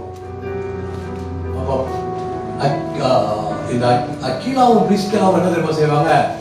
அந்த காலகட்டத்துல அந்த ரோமா நிருபத்தை எடுத்து ரோமாபுரிக்கு கொண்டு போனார்கள். ஆனாதான் பவுல் சொல்றாரு, எனக்காக தங்க கழுத்தையும் கொடுக்க ஆயத்தமா இருந்தாங்க. ஓய்யோ, எப்படிப்பட்ட விசுவாசி தெரியுங்களா? இலவாசிங்க இன்னும் நல்லா இருக்கும். அந்த 2 சாமுவேல் புத்தகம் 30 தலைவருக்குள்ளே இந்த 3 பேரும் மறுப்பு நாளிலே அது எல்லாம் கெபியிலே தாவீதினிடத்தில் போயிருந்தார்கள். நேரம் சுருக்கமா சொல்றேன். 30 தலைவர்கள் இருக்காங்க தாவீதுக்குள்ள, யுத்த தலைவர்கள். அதுல அந்த வசனம் நீங்க அப்புறம் படிச்சுக்கீங்க. தாவீதுக்கு பெத்லெஹேம்ல உள்ள அந்த தண்ணீர் கிணத்து தண்ணீர் குடிக்க அவருக்கு ஆசை வந்துருச்சு. இவரு இப்ப வேற ஒரு இடத்துல இருக்கிறாரு.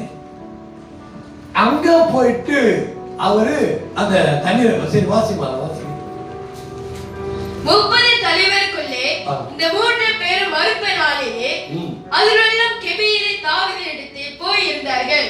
பெலிஸ்தரின் தண்ணீரையும் பள்ளத்தாக்கிலே பாலாயும் இறங்கின போது தாவீதின் அரணான ஒரு இடத்தில் இருந்தார். அப்பொழுது பெலிஸ்தரின் தானியம் பெத்லெகேமிலே இருந்தது.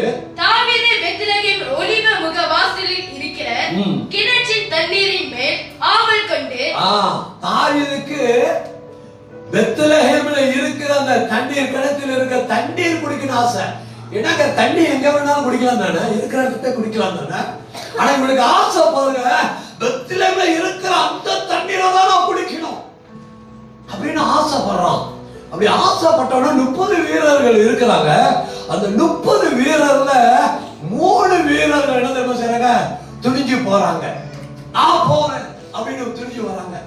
இவங்க சும்மா சாதாரணமா போயிட்டு தண்ணியை மொண்டு கொண்டு வரது இல்ல. அங்க எதிரிகள் இருக்கிறாங்க. இந்த எதிரிகளை தாண்டி போய் தான் தண்ணீரை கொண்டு வரணும். அப்ப இந்த 3 வீரர்கள் என்ன தெரியுமா செஞ்சாங்க? தாவீது ஆசைப்பட்டான் என்பதற்காக தங்க ஜீவனையும் பொருட்படுத்தாமல் இந்த 3 வீரர்கள் பெத்லெஹேம்ல போய் அங்க உள்ள தண்ணியை மொண்டு கொண்டு தாவீது இடத்துக்கு புறப்பட்டு வந்தாங்க. எதிரிகளை தாண்டி பெத்லெஹேமுக்கு போய் அவங்களோட தண்ணீரை எடுத்து மீண்டும் எதிரிகளை தாண்டி தாவீது இடத்துல கொண்டு வந்து கொடுத்தாங்க. ஐயா, அதோ பெத்லெஹேமுடைய தண்ணி. தாவீது அதை வாங்கிட்டு குடிக்கலாம் நினைக்கிறான். அவன் மனசுல சொல்லுது, ஐயோ இந்த தண்ணீர் என் வீரனுடைய ரத்தத்துக்கு சமானமா இருக்குது, ஆகிய இந்த தண்ணீரை நான் குடிக்க மாட்டேன் என்று ஊத்தி விடுவான். இந்த 3 பேர் இருக்காங்க பாத்தீங்களா? 30 பேர் இருக்கா, 60 பேர் இருக்காங்க சபையில. இந்த 3 வீரரை போல யாரு தைரியமா பாஸ்டர் சொல்லுகிற வேலையை ஏற்றுக்கொண்டு நான் போக ஆயத்தமா இருக்கிறேன்? அப்படிப்பட்ட இருதயம் உள்ளவர்கள், அப்படிப்பட்ட மனம் படைத்தவர்கள். நான் என் ஊழியக்காரனுக்காக ஜீவனையே கொடுக்க. ஆனா பைபிள் இப்படி சொல்லுது, நல்ல மேய்ப்பன் தன் ஆடுகளுக்காக தன் ஜீவனை கொடுக்கிறான். புதிய ஏற்பாடு. சரியா? நம்ம நினைக்கிறோம் பாஸ்டர் தான் எனக்கு உயிரை கொடுக்கணும்னு சொல்லி பாஸ்டரோட உயிரை வாங்கிக்கிட்டு இருக்கிறோம்.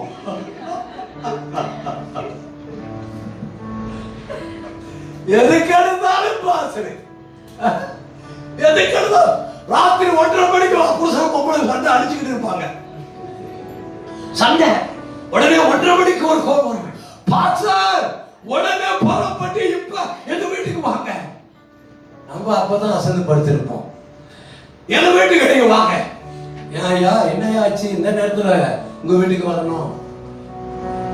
எனக்கும் என் மனைவிக்கும் சண்டை, எனக்கும் என் மனைவிக்கும் சண்டை. அது நீங்க தான் தீர்த்து வைக்கணும். நான் வந்தா நீ சண்டை போட்ட. ஒரு காலத்துல ஓடு, ஐயோ விசுவாசி சண்டை, ஓடு ஓடு ஓடு, இல்லன்னா அடிச்சு வச்சு மண்ணை கிட்டே உடைச்சிட போகுது அப்படின்னு ஓடுவான். 1:30 மணிக்கு எனக்கு ஒரு கோபம் வருது. நான் சொன்னேன், பிரதர் இப்ப நாங்க வரல, உங்க வீட்டு விட்டு நீ வெளியே போ அப்படின்னு. நான் அப்படிதான் சொன்னேன், உங்க வீட்டு விட்டு வெளியே போ. அங்க இருக்காரு. அதே போல அவர் வெளியே போனாரு, திரும்ப வீட்டுக்கு வந்தாரு, சண்டை.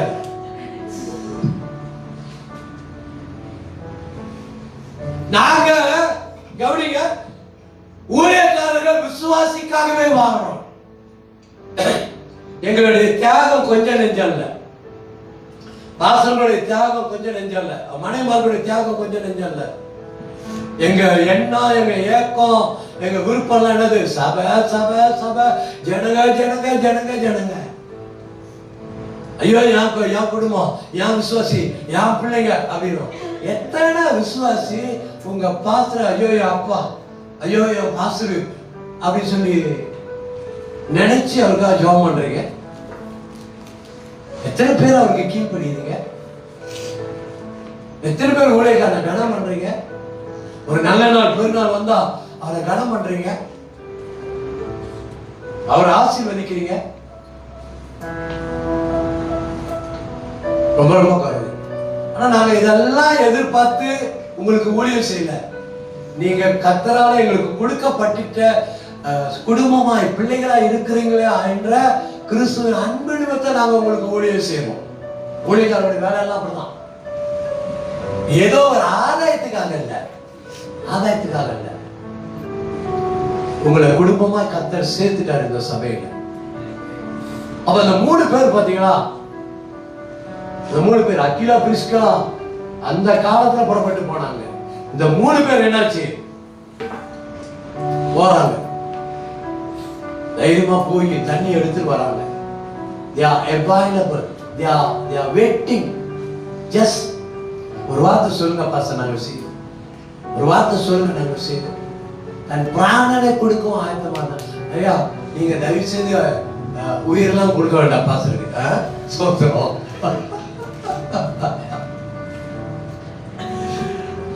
உயிரெல்லாம் கொடுக்க வேண்டாம். ரொம்ப சிம்பிளா அவர் சொல்ற காரியத்தை செஞ்சா அதே பெரிய விஷயம்.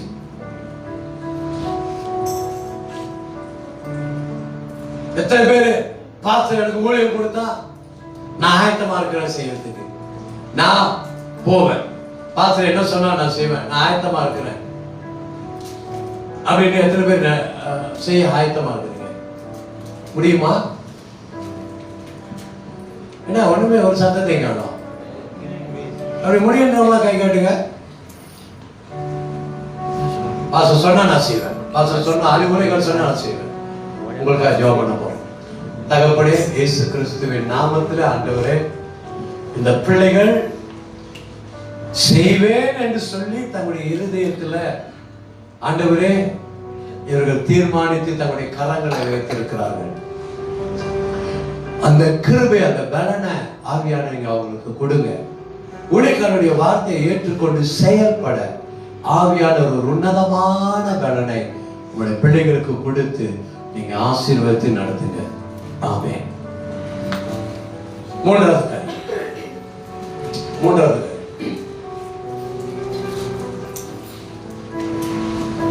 சமிஷன், கீழ்ப்படிதல். கீழ்ப்படிதல், இந்த கீழ்ப்படிதல் ரொம்ப ரொம்ப முக்கியமான ஒரு காரியம். சபையில அடுத்தது கர்த்தர் எதிர்பார்க்கிற நபர் யார் தெரியுமா? கீழ்ப்படுகிற பிள்ளைகள், கர்த்தருடைய வார்த்தைக்கு கீழ்ப்படுகிறவர்கள், ஊழியக்காரனுடைய வார்த்தைக்கு கீழ்ப்படுகிறவர்கள், பெற்றோர்களுக்கு கீழ்ப்படுகிறவர்கள். இப்படி கீழ்ப்படிதல்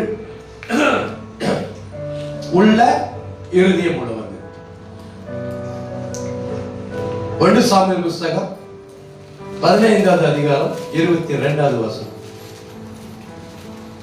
1 சாமுவேல் புத்தகம் 15:22. அதற்கு சாமுவேல், கர்த்தருடைய சத்தத்திற்கு கீழ்ப்படுகிறதை பார்க்கிலும் சர்வாங்க தகனங்களும் பலிகளும் கர்த்தருக்கு பிரியமாய் இருக்குமோ? பலியை பார்க்கிலும் கீழ்ப்படிதலும் ஆட்டு கடாக்களின் இனத்தை பார்க்கிலும் செவி கொடுத்தலும் உத்தமம். இங்க சாமுவேல் சொல்றாரு, திருப்படிமா. அதற்கு சாமுவேல் கர்த்தருடைய சத்தத்துக்கு கீழ்ப்படுகிறதை பார்க்கிலும் சர்வாங்க தகனங்களும் பலிகளும் கர்த்தருக்கு பிரியமாய் இருக்குமோ? நீங்க சர்வாங்க பலியிடுதல் அல்லது ஆராதனை செய்தல் வச்சுக்கொள்ளுமே. பலியிடுதல், ஆராதனை பண்றோம், காணிக்க கொடுக்கிறோம், தசம்பாவு கொடுக்கிறோம், இதெல்லாம் ஆராதனை பண்றோம், இதெல்லாம் செய்யறோம். ஆனா கீழ்ப்படியாம போனீங்கன்னா கடவுளுக்கு சில சமயம் நம்ம இப்படி யோசிக்கலாம், நான் காணிக்க கொடுக்கிறேன், தசம்பாவு கொடுக்கிறேன், நான் சேர்ச்சுக்கு வரேன், இதை செஞ்சுட்டு வெளியே போயிட்டு பிறகு அவங்க விருப்பம் பிரகாரம் வாழ்வாங்க, அவங்க மனப்போல போக்குல வாழ்வாங்க. அங்க கடவுள் பார்க்கிறவங்க என்ன இல்ல. அப்ப அவங்க என்ன நினைப்பாங்க? நான் காணிக்க கொடுத்தா, நான் தசமா கொடுத்தா, நான் சேர்ச்சுக்கு போறேன், ஓகே அப்படின்னு நினைக்கிறாங்க. அதான் சாமுவேல் சொல்றாரு, நீ பண்ற இந்த பலி, மிருகங்கள் பலியிடுற இதெல்லாம் பலியிடுறத பாக்கியும் கீழ்ப்படிதல் உத்தமம் அப்படின்றாரு. அப்ப என்ன தெரியுமா? ஆண்டவர் நம்முடைய இந்த இந்த இந்த கிரிகைகளாலே அவரை திருப்திப்படுத்த முடியாது. உண்மையான கீழ்ப்படிதல் மூலியமா ஆண்டவரை பிரியப்படுத்த முடியும். உண்மையா ஆண்டவர் பார்த்தாலும் பார்க்காட்டினாலும் அவருக்கு வார்த்தை கேட்டு அந்த வார்த்தைக்கு கீழ்ப்படிந்து வாழக்கூடிய ஒரு வாழ்க்கை. நீங்க இன்னொரு வசனத்தை கூட வாசிக்கலாம். அப்போஸ்தலர் புத்தகம் 5வது அதிகாரம் 29வது வசனம். அப்போஸ்தலர் 5:29.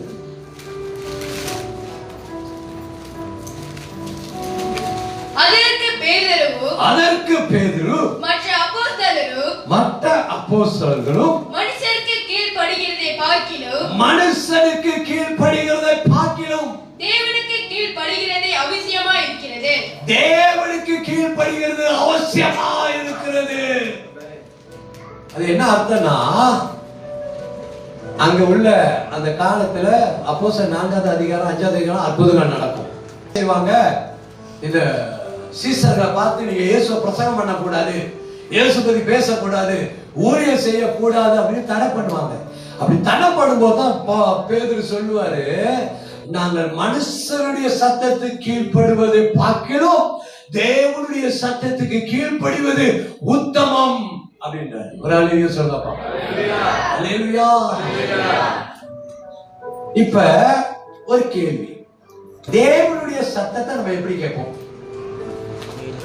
அன்னைக்கு ஆதாம் கிட்ட ஏதேன் தோட்டத்துல, ஆதாமே எங்க இருக்கிறாய், ஏவாளே எங்க இருக்கிறாய், ஆண்டவருடைய சத்தம் கேட்டாங்க, லிட்டரலா சத்தம் கேட்டாங்க.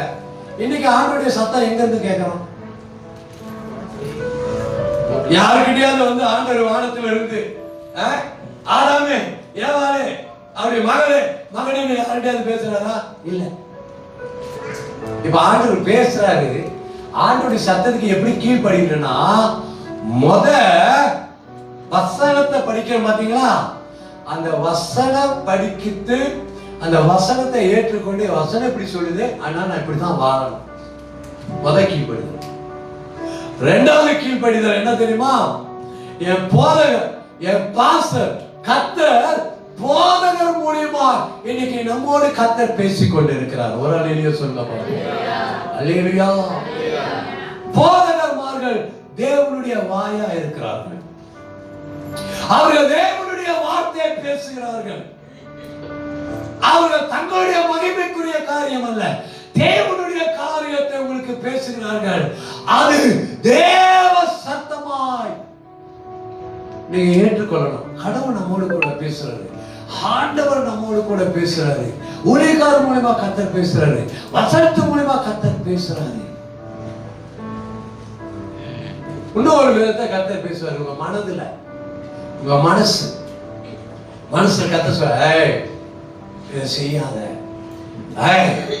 இப்படி போய் பேசாத, இந்த மாதிரி காரியத்துக்கு போகாத அப்படின்னு இறுதிய பேசும்.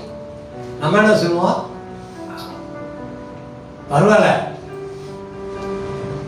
ஆண்டவருடைய வார்த்தை நல்லா கேளுங்க.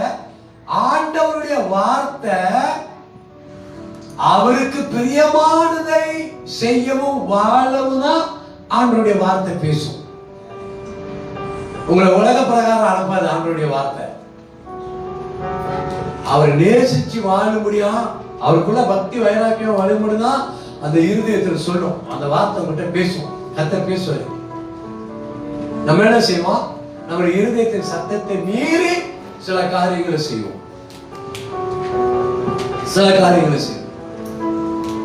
அப்ப கர்த்தர் பேசுறது பெரும்பாலும் அதிகபட்சமா கர்த்தர் ஊழியக்காரரை கொண்டு தன்னுடைய மக்களிடத்திலே அவர் பேசுகிறார். அன்றைக்கு இஸ்ரவேல் ஜனங்க மோசேயுடைய சத்தத்தை கேட்டு பயந்தார்கள். மோசேயுடைய வார்த்தையை கேட்டு பயந்தார்கள். மோசே சொன்னாங்க, மோசே நீங்க சொல்ற பிரகாரம் நாங்க வாடுறோம், நீங்க சொல்ற பிரகாரம் நாங்க வாடுறோம் அப்படின்னு தங்களை அர்ப்பணித்தார்கள். கீழ்ப்படியக்கூடியவர்கள், கர்த்தருடைய வார்த்தைக்கு, கர்த்தருடைய காரியத்துக்கு கீழ்ப்படிதல் உள்ளவர்கள். கீழ்ப்படியாமையின் பிள்ளையின் மேல் தேவனுடைய கோப ஆக்கினை வரும். அதுவும் சொல்றாரு. நீ கீழ்ப்படிலையா பிரச்சனை இல்லை, நீ கீழ்ப்படியாம வாழு. ஆனா உனக்கு என்ன செய்யும்? ஒரு நாள் உன் கீழ்ப்படியாமை நிமித்தம் உனக்கு என்ன செய்யும்? தேவனுடைய கோபம் உன் மேல வரும். ஆனால் கீழ்ப்படிவாயானால் உன் ஜீவிய காலம் எல்லாம் கிருபை உன்னை பின்தொடரும். அல்லேலூயா. உங்களுக்கு தேவனுடைய கோபம் வேணுமா அல்ல தேவனுடைய கிருபை வேணுமா? என்ன வாய்த்தோட சொல்ல மாட்டீங்க? நீங்க எனக்கு கோபம் வந்தா நல்லது அப்படின்னு நினைக்கிறீங்க போலுங்க. அவனுடைய கோபத்துக்கு வேண்டாம், தாங்க முடியாது. அவனுடைய கிருபை, தாவீது சொல்றாரு, நன்மையும் கிருபையும் ஜீவனுள்ள நாட்கள் எல்லாம் இதை பின்தொடர்ந்து வரும். நல்லா ஒரு அல்லேலூயா சொல்லுங்க. நன்மையும் கிருபையோ நீ உயிர் உள்ள காலம் எல்லாம், இந்த பூமியில வாழ்ற காலம் எல்லாம் நன்மை உன்னை பின்தொடர்ந்து வரும். எப்ப? கீழ்ப்படிதலோடு வாழும் பொழுது கிருபை உன்னை பின்தொடர்ந்து வரும். எப்ப? நீ கடவுளுக்கு கீழ்ப்படிதலோடு வாழும் பொழுது, ஊழியக்காரனுடைய வார்த்தை கீழ்ப்படிதலா வரும்போது, கர்த்தர் பேசும்போது கீழ்ப்படியும் போது, கர்த்தருடைய வார்த்தையை கனம் பண்ணும் பொழுது கீழ்ப்படிதல் அவ்வளவு முக்கியம். அதுதான் நம்ம மேல்படிக்கு கொண்டு போகும். எந்தெந்த காரியத்துல நம்ம கீழ்ப்படிய முடியுமோ அந்தந்த காரியத்துல ஆண்டவரே நான் கீழ்ப்படியலப்பா. சாமுவேல் சொன்னாங்க. சாமுவேல் சின்ன பையனா இருக்கிறான். தேவனுடைய ஆலயத்தில் கொண்டு போய் விட்டுட்டாங்க. அவங்க அம்மா பண்ணி தேவனுடைய ஆலயத்தில் வர இருப்பான். ராத்திரில கர்த்தர் பேசுவார், சாமுவேலே. இவன் எழுச்சி ஓடி ஏழு கிட்ட போய் கேட்பான், ஐயா நீங்க என்னை கூப்பிட்டீங்க? ஆசாரியன் போய் கேட்பான், நீங்க என்னை கூப்பிட்டீங்களா? அசுரர் இல்ல, போய் படுத்துக்கப்பா. ரெண்டாவது கூப்பிட்டு போடுவான், நான் உன்னை கூப்பிடலையா? போய் படுத்துக்கோ. மூணாவது வருவான், நீங்க என்னை கூப்பிட்டீங்களா? இல்லப்பா நான் உன்னை கூப்பிடல. இப்போ என்ன சொல்றாருன்னா ஏழு சொல்றாரு, இந்த பாரு, இப்ப திரும்ப அந்த சத்தம் உனக்கிட்ட வந்துச்சுன்னா அடியே சொல்லு, கேட்கிறேன் அப்படின்னு சொல்லி போய் படுத்துக்குவா. கர்த்தர் கூப்பிடுவாரு, சாமுவேலே உடனே அவன் என்ன செய்யணும்? ஊழியக்காரனுடைய வார்த்தையை கேட்டு கீழ்படிதான். ஆண்டவரே, அடியே இருக்கிறேன் சொல்லும் அப்படின்னு. அப்ப கர்த்தர் கீழ்ப்படுகிற சின்ன சாமுவேல் இடத்துல ஏழை குடும்பத்துக்கு நடக்க போகிற பெரிய விஷயத்தை பேசுவார், ரகசியத்தை, திட்டத்தை பேசுவார். அப்படி தேவனுடைய வார்த்தைக்கு கீழ்ப்படிந்து நடக்கும் பொழுது தேவன் பெரிய ரகசியங்களை உனக்கு வெளிப்படுத்துவார். கர்த்தருக்கு பயந்தவர்களிடத்திலே அவருடைய ரகசியம் இருக்கும். இப்ப நீங்க என்ன செய்யணும்? எல்லாரும் கையை உயர்த்தணும். என்னது? நான் கீழ்ப்படிய வேண்டவரே. அல்லேலூயா. ஆண்டவருடைய வார்த்தைக்கு என்ன செய்யணும்? ஊழியக்காரனுடைய வார்த்தைக்கு என்ன செய்யணும்? அல்லேலூயா. தேவனுடைய சத்தத்துக்கு என்ன செய்யணும்? ஜெபம் பண்ற தகப்பனே, அப்பா, இந்த நல்ல நாளிலே மீண்டுமாக உங்களுடைய பிள்ளைகள் உங்களுடைய சத்தத்துக்கு கீழ்ப்படிவேன் என்று கரங்களை உயர்த்திருக்கிறார்கள். அன்பு தெய்வம் உங்களுடைய பிள்ளைகள் அரவணைத்துக் கொள்ளும். கீழ்ப்படிதலின் ஆவியை உங்களுடைய பிள்ளைகள் மீது அதிகமாய் கொடுத்து கர்த்தருக்கும் கர்த்தருடைய சத்தத்துக்கும் ஊழியக்காரனுக்கும் கீழ்ப்படிந்து பெற்றோர்களுக்கு கீழ்ப்படிந்து நடக்கக்கூடிய ஞானமுள்ள இருதயத்தை உங்களுடைய பிள்ளைகளுக்கு நீ தரும்படியாக பரிசுத்த ஆவியானவர் ஞானமுள்ள இருதயத்தை சிருஷ்டிக்கும்படியாக நான் ஜெபிக்கிறேன். உங்களுடைய கரத்தில் ஒப்பு கொடுக்கிறேன். கடைசியாக ஒரு காரியத்தை சொல்லி நான் முடிக்கிறேன். நான் ஜாப் பண்ண போறேன். டீச்சபிள், ஆங்கிலத்தில் டீச்சபிள், கற்றுக்கொள்ளுகிற தன்மை உள்ளவர்கள். வளர்ச்சிக்கு நல்லா கேளுங்க, வளர்ச்சிக்கு நீங்க கற்றுக்கொள்ளுகிறவரா இருக்கணும். எனக்கு எல்லாம் தெரியும்,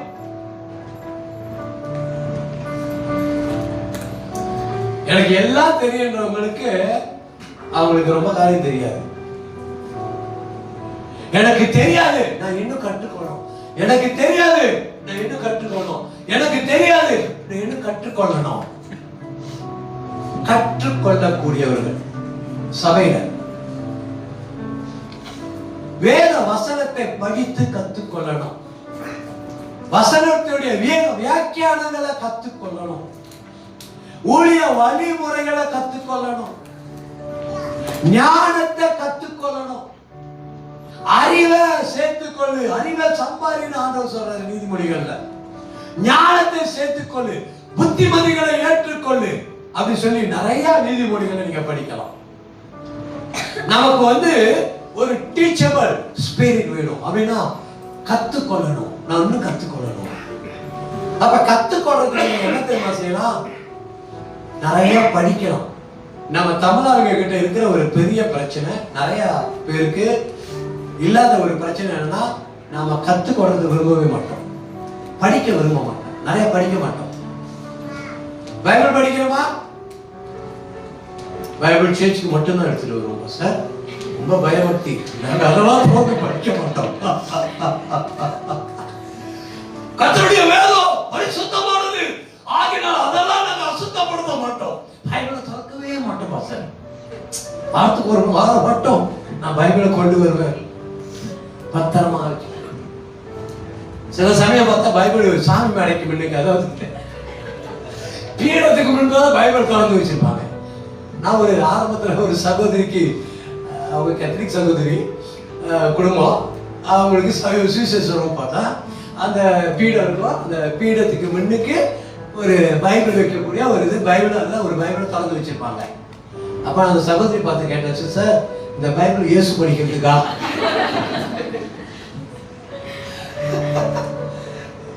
அப்படின்னு கேட்டேன். சோ இயேசு பைபிள் படிக்க வேண்டிய அவசியமே கிடையாது. அவர் ஏற்கனவே அவர்தான் பைபிள். நம்ம தான் பைபிள் படிக்கணும், நம்ம தான் ஆவிக்குரிய புத்தகத்தை படிக்கணும். உங்களுக்கு என்ன வரங்கள் உங்க வாழ்க்கையில செயல்படணும்னு விரும்புறீங்களோ அந்த மாதிரி புத்தகத்தை தேடி வாங்கி படிங்க. பைபிளை படிங்க, அந்த மாதிரி ஊழியம் செய்கிறவருடைய புத்தகத்தை தேடி வாங்கி படிங்க. தீர்க்கதரிசியோட புத்தகத்தை வாங்கி படிங்க.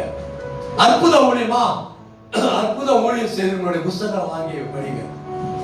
இப்படி எந்த காரியமா இருந்தாலும் படிச்சு அறிவை வளர்த்துக்கணும். படித்து அறிவை வளர்த்துக்கணும். டீச்சர் கத்துக் கொடுங்க. ஆண்டவரே சொல்லுங்க, நான் கேட்கிறேன். யாத்திராகம் 18:14 யாத்திராகம் 18:14 வாசிங்க. ஜனங்களுக்கு அவன் செய்த யாவையும் மோசேயின் மாமன் கண்டு, நீர் ஜனங்களுக்கு செய்கிற இந்த காரியம் என்ன? நீர் ஒன்றாய் உட்கார்ந்திருக்கவும் ஜனங்கள் எல்லோரும் காலமே துவக்கி சாயங்காலம் மட்டும் உமக்கு முன்பாக நிற்கவும். சரி, போதும். எல்லாருக்கும் நமக்கு தெரிஞ்ச விஷயம். அதே போல 2 தீமோத்தேயு புத்தகம் 2வது அதிகாரம் 2 தீமோத்தேயு புத்தகம் 2வது அதிகாரம் 2வது வசனம். 2 தீமோத்தேயு புத்தகம் 2:2 அநேக சாட்சிகளுக்கு முன்பாக நீ என்னிடத்தில் கேட்டவைகள் மற்றவர்களுக்கு போதிக்கத்தக்கதாக உண்மை உள்ள மனுஷரிடத்தில் ஒப்புவி. பவுல் தீமோத்தேயுக்கு சொல்றாரு, முத ஜத்ரோ, யாத்ராம்ல ஜத்ரோ மோசேக்கு சொல்றாரு. அதாவது நல்லா கேளுங்க, இந்த ஜத்ரோ ரட்சிக்கப்படாதவன். மோசே அபிஷேகம் பண்ணப்பட்ட மனுஷன், கர்த்தரால் அழைக்கப்பட்ட மனுஷன். ஆனா மோசே இப்ப ஒண்ணு செய்யறாரு. ஜத்ரோ அதை பார்க்கும் போது இவன் ஏன் இப்படி செய்யறான், இவன் ஞானம் இல்லாம செய்யறானே அப்படின்னு பாக்குறாரு. ஜத்ரோ மோசே கூப்பிடுறாரு, ஐயா இவர் என்ன நினைப்புனா, நான் தான் பாஸ்டர், நான் தான் சீனியர் பாஸ்டர், எல்லாத்தையும் நான் தான் கவனிக்கணும் அப்படின்ற ஒரு எண்ணம் இருந்தது. தவறான எண்ணம் இல்ல, நல்ல எண்ணம் தான். எல்லாத்தையும் ஆனா ஜனங்க கியூல நிக்கிறாங்க, நிறைய ஜனங்க. எப்படி ஆலோசனை சொல்லுவாரு அத்தனை பேருக்கும்? அப்ப ஜத்ரோ பாக்குறாரு, மோசேங்க வாப்பா, நீ இப்படி செஞ்சினா உன் ஜனங்களும் சோர்ந்து போயிடுவாங்க, நீயும் சோர்ந்து போயிடுவ. இவ்வளோ ஜனங்க இருக்கிறாங்க, நீ எப்படி நியாயம் தீர்ப்ப, எப்படி நியாயம் தீர்ப்ப? அப்ப ஜத்ரோ ஒரு ஆலோசனை சொல்றா, என்னது 100 பேர் 50 பேருக்கு அதிபதி, 100 பேருக்கு ஒரு அதிபதி, 1000 பேருக்கு அதிபதி அப்படின்னு சொல்லி ஒவ்வொருத்தருக்கும் நீ அதிபதியை ஏற்பாடு பண்ணு. அவங்களை விசாரிப்பாங்க, அவங்க ஜனங்களை விசாரிப்பாங்க, தீர்ப்பு சொல்லுவாங்க, நியாயம் செய்வாங்க. அவங்களால செய்ய முடியாத காரியம் வேற பெரிய காரியம்னா உங்ககிட்ட வரட்டும், நீ அவங்களுக்கு தீர்ப்பு செய். இல்லைன்னா நீ இந்த தலைவர்களை ஏற்படுத்தி நீ அதை செய்ய. ஒரு அபிஷேகம் பண்ணப்பட்ட அழைக்கப்பட்ட தீர்க்கதரிசின்னு பெயர்பட்ட ரட்சிக்கப்படாத ஒரு மனுஷனுடைய ஆலோசனை கேட்டு கத்துக்கொண்டார். அப்ப ரட்சிக்கப்படாத உலகத்துல இருக்கிற நிறைய பேர் நல்ல ஆலோசனை சொல்றவங்க இருக்கிறாங்க. வாங்கி படிச்சு கத்துக்கொடுறது தவறு இல்லை, அதெல்லாம் ஞானம், அறிவு. இப்ப தீமோத்தேயு சொல்றாரு, தீமோத்தேயு நீ என்கிட்ட கத்துக்கொண்டத நமக்கு கத்து கொடுத்திருக்கா தீமோத்தேயு. ஊழியத்தை நீ என்ன செய்யணும், யாரை கண்டா விலகி இருக்கணும், யாருக்கிட்ட நீ பேசணும், யாரை கடிந்து கொள்ளணும், ஊழியத்தை எப்படி செய்யணும் நமக்கு கத்து கொடுத்திருக்கா. இப்ப நீ கத்துக்கொண்டதை அது பிறருக்கு போய் கற்றுக் கொடு. இதுதான் டிசாபிள்ஷிப். டிசாபிள்ஷிப் என்பது என்ன? நான் கற்றுக்கொண்டு நான் வளர்ந்து இன்னொருக்கு கற்றுக் கொடுத்து அவரை வளர்ப்பது. It is a discipleship. இப்ப நான் வளமையான ஊழியம் செய்யறேன்னு சொன்னா அதை இன்னும் வளமையா எப்படி செய்யணும் அப்படின்னு நான் கற்றுக்கொள்ளணும். ஆண்டவருக்கு ஜெபம் பண்ணி பெற்றுக்கொள்ளணும், கற்றுக்கொள்ளலாம், பெற்றுக்கொள்ளலாம். அப்ப மற்றவங்களுடைய புஸ்தகங்களை நீங்க வாங்கி படிக்கலாம், தவறே கிடையாது. எப்போதும் ஹெட்போனையே படிச்சுக்கிட்டு இருக்காதீங்க. சோத்திரம், அல்லேலூயா. எதுதான் படிக்கணும்? ஆவிக்குரிய வளர்ச்சிக்கு ஏற்ற காரியங்களை நீங்க படிக்கணும். அன்னாட யாராவது உங்களுக்கு பிடிச்ச நல்ல பிரசங்கியாருடைய பிரசங்கத்தை கேளுங்க. ஒரு வார்த்தை சொல்றேன், உங்க பாஸ்டருடைய பிரசங்கத்தை கேட்டாவே நீங்க பரலோகம் போய் சேர்ந்துருவீங்க. அதை மறந்துடாதீங்க. அதே சமயம் நல்ல நம்மளை விட ஆவிக்குரிய வாழ்க்கையில வளர்ந்த ஒரு ஊழியக்காரர் இருப்பாங்க. அந்த ஊழியக்காரருடைய பிரசங்கத்தை கேளுங்க. ஒரு நாளைக்கு என் மனைவி வீட்டில் இருப்பாங்க, பாட்டை தட்டி விட்டுருவாங்க. முன்னுக்கு டிவி, முன்னுக்கு வீட்டில் யாரும் இருக்க மாட்டோம், டிவியில் கிறிஸ்தவ பாட்டு ஆண்டோடைய பாட்டு ஓடிக்கிட்டே இருக்கும். பின்னால கிச்சன்ல வேலை செஞ்சுட்டு இருப்பாங்க, அங்க போனை வச்சு பிரசங்கம் கட்டிட்டு இருப்பாங்க.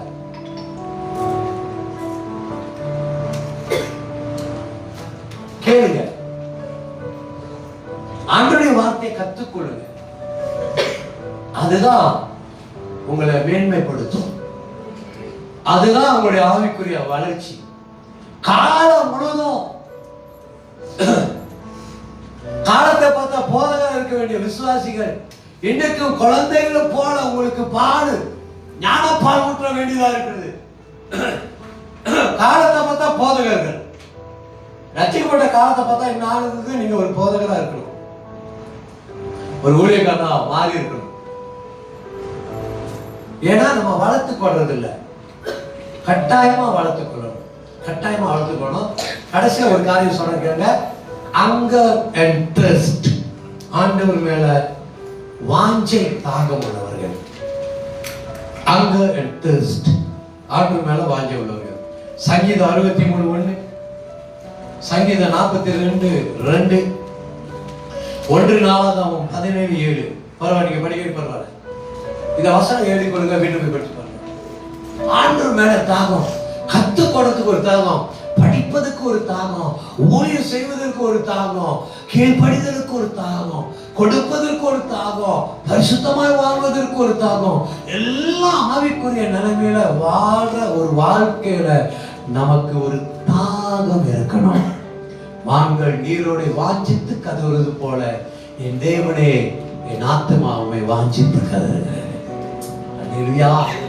நம்முடைய ஆத்மா ஆண்டவருக்காக வாஞ்சித்து கதறும், தாகமா இருக்கணும்.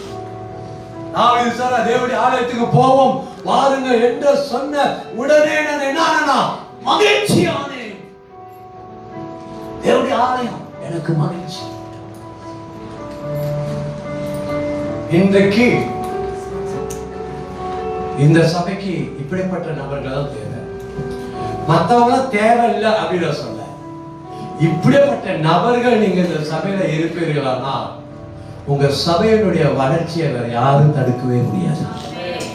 ஒரு ஹல்லேலூயா சொல்லுங்க. திரும்ப சொன்ன காரியத்தை நான் மீண்டும் உங்களுக்கு சொல்றேன்.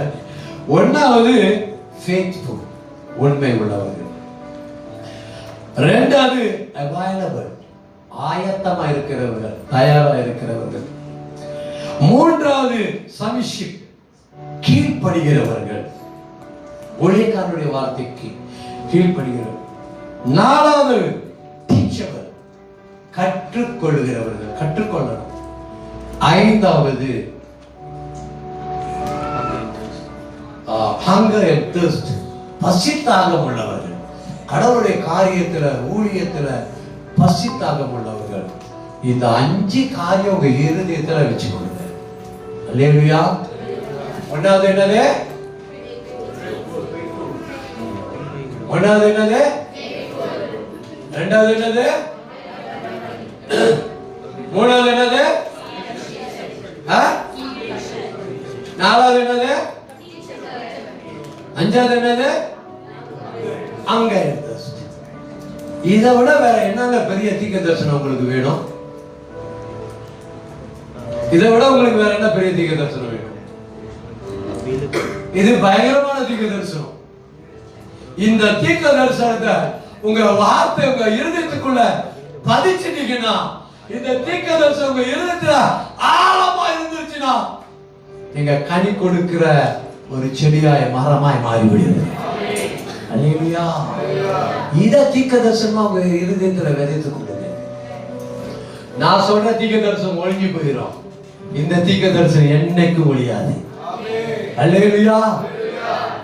நான் எல்லாருக்கும் தீர்க்க தரிசனம் சொல்ல முடியும், பட் அதை விட இத உங்க இருதயத்தை ஆழத்துல வச்சு கொடுங்க. அப்ப இன்னைக்கு ஆவியில ஏகப்பட்ட ஒரு காரியம் நான் ஒன்று செய்ய போறேன்.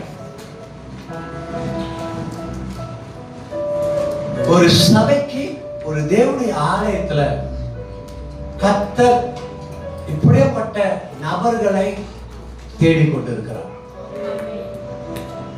நீங்க வாலிப பிள்ளைகளா இருக்கலாம், சிறு பிள்ளைகளா இருக்கலாம், பெண் பிள்ளைகளா இருக்கலாம், ஆண் பிள்ளைகளா இருக்கலாம், சகோதரிமார்களா இருக்கலாம், சகோதரமார்களா இருக்கலாம், நீங்க யாரா இருந்தாலும் சரி, இந்த இடத்திலையும் யாவில உணர அநேக இருதயம் இப்படி வாழணும் அப்படின்னு ஆசைப்படுற இருதயம் இந்த இடத்துல இருக்குது. பாஸ்டரோடு கூட நான் எழுந்து நிக்கணும் இந்த ஊழியத்துல அப்படின்ற இருதயம் இந்த இடத்துல இருக்குது. ஒரு சத்தத்தையும் காணுங்க சார். அது அப்படி சொன்ன பிறகுதான் ஒரு ஆவின்னு சொல்லணும்.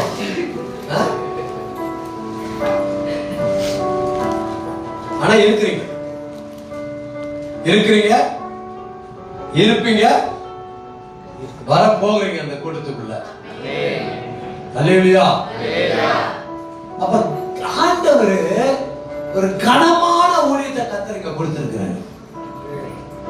அவர் 2 பேரும் படுற பிரயாசம், தியாகம், அவங்களுடைய வாஞ்சிய பெருசு. சார் நீங்க விரும்புற மாதிரி, விருதியம் விரும்புற மாதிரி காரியங்கள் நடக்க எழுதி வச்சுக்கொள்ளுங்க. நடக்கும்.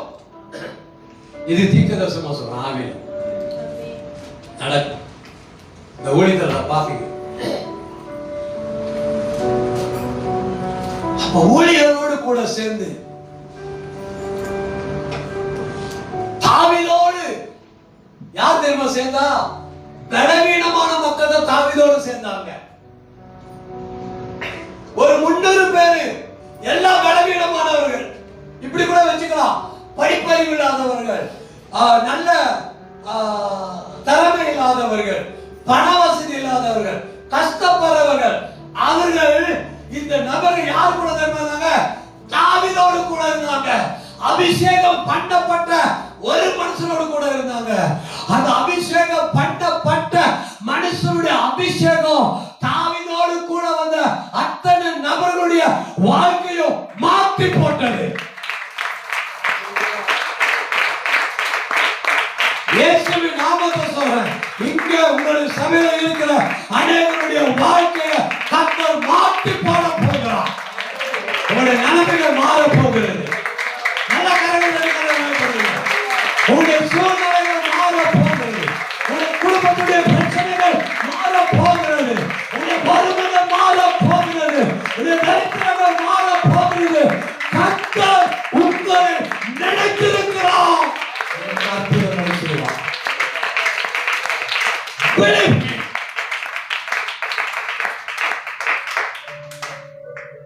Hallelujah. Hallelujah. Praise the Lord. அவரை எழுதிப்போம்.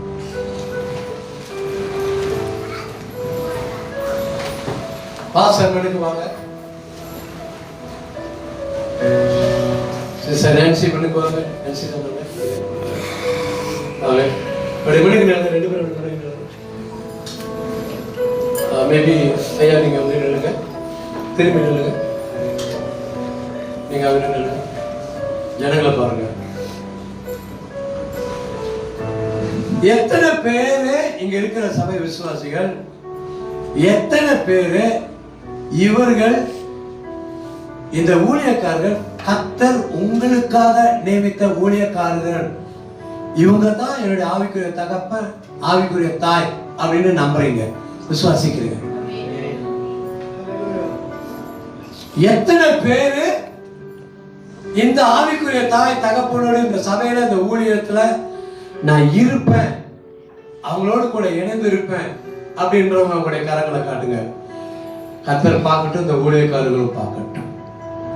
எனக்கு இன்றைக்கு ஆண்டவர் இதை செய்யும்படியாக என் இருதயத்தில் ஏவனபடினால தான் நான் இதை செய்யறேன். எல்லா இடங்களும் போய் இதை செய்ய முடியாது. எந்த இடத்துல ஏவப்படுகிறதோ அந்த இடத்துல தான் இதை செய்ய முடியும். அல்லேலூயாலோ அடி வந்து 1000 1000 நன்மைகள். இந்த பாடல் அப்படி மெதுவா பாடுங்க. நீங்க எல்லாம் கரங்களை உயர்த்துங்க, ஜெபம் பண்ணுங்க. இந்த ஊழியக்காரரை ஆசீர்வதித்து எல்லாம் ஜெபம் பண்ணுங்க. நீங்க முதல் ஜெபம் பண்ணுங்க. ஆண்டவரே, எங்க ஊழியக்காரர் நாங்க ஆசீர்வதிக்கிறோம், எங்க பாஸ்டரை ஆசீர்வதிக்கிறோம், எங்க பாஸ்டருடைய மனைவியை நாங்க ஆசீர்வதிக்கிறோம் ஆண்டவரே. இவர்களை நீர் எங்களுக்கு நீ கொடுத்திருக்கிறீர் அப்பா. இவர்களை நீர் எங்களுக்கு கொடுத்திருக்கிறேன். நன்றி கர்த்தாவே அப்பா.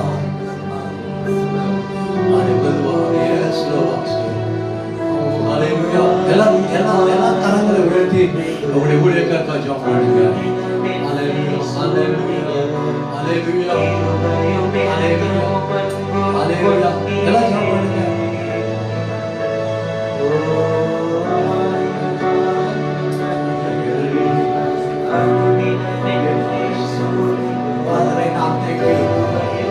மனதார ஆசீர்வதிங்க. உங்க ஊழியக்கார மனதார ஆசீர்வதிங்க. உங்க பாஸ்டர மனதார ஆசீர்வதிங்க. உங்க பாஸ்டருடைய மனைவியை மனதார ஆசீர்வதிங்க. ஏன் அவங்கதான் உங்களுக்காக தேவனால் நியமிக்கப்பட்ட ஊழியக்காரர்கள். உங்களுடைய ஆவிக்குரிய தாயும் தகப்பனுமானவர்கள். கர்த்தர் இந்த சபையில ஒரு சுத்திகரிப்பை கர்த்தர் உண்டாக்குகிறார்.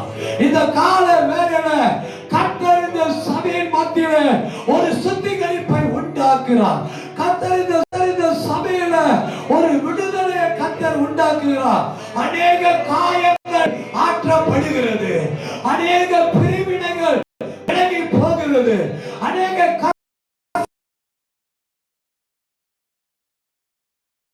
தேவனுடைய அன்பினாலே ஊற்றப்படுகிறது, நிரப்பப்படுகிற ஒரு நேரமாய் இருக்கிறது.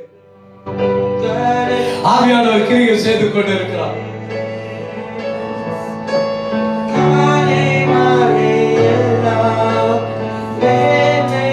அப்பா நன்றி ஆண்டவரே. வாய்களை தருங்க, வாய்களை தந்து கண்ணீரோடு ஜெபம் பண்ணுங்க. வாய்களை தந்து கண்ணீரோடு ஜெபம் பண்ணுங்க. உங்க ஊழியக்கார ஆசீர்வதிங்க. உங்க ஊழியக்கார ஆசீர்வதிங்க. ஆசீர்வதித்து ஜெபம் பண்ணுங்க.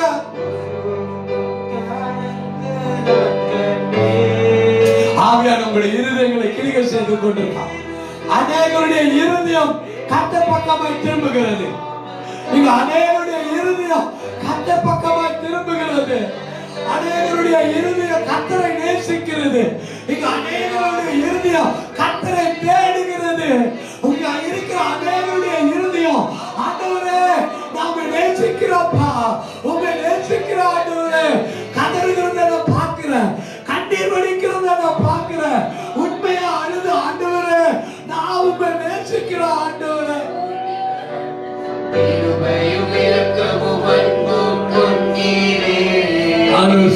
ஆவியானவர் சொல்றார், என்னை நேசிக்கிறது போல என் ஊழியக்காரனை நேசி மகனே. என்னை நேசிக்கிறது போல என் ஊழியக்காரனை நேசி மகனே. என்னை நேசிக்கிறது போல என் ஊழியக்காரிய ஆசிரியர் நேசிக்கிறார். என்னை நேசிக்கிறது போல என் ஊழியக்காரை நேசி என்று கர்த்தர் உங்களுக்கு சொல்லிக் கொண்டிருக்கிறார்.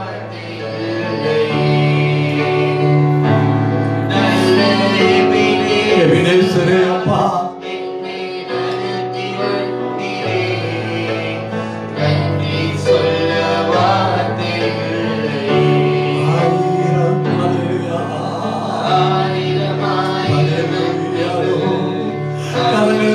கண்ணீரோடு இந்த கால வேளையிலே கர்த்தர் உங்களுடைய இருதயத்தை தம்முடைய அன்பினாலே ஆவியினாலே கர்த்தர் உங்களை நிரப்பிக் கொண்டிருக்கிறார். உங்களுடைய இருதயம் அன்பினால் நிரப்பப்படுகிறது. தேவனுக்காய் கர்த்தர் உங்களுடைய இருதயத்தை கர்த்தர் ஆயத்தப்படுத்திக் கொண்டிருக்கிறார். ஹல்லேலூயா. Thank you Lord. Thank you Lord. நன்றி ஆண்டவரே. அப்பா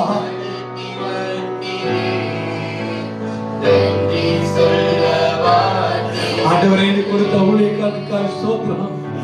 ஆண்டவரே நீ கொடுத்த தேவ மனுஷனுக்காய் ஸ்தோத்திரம்.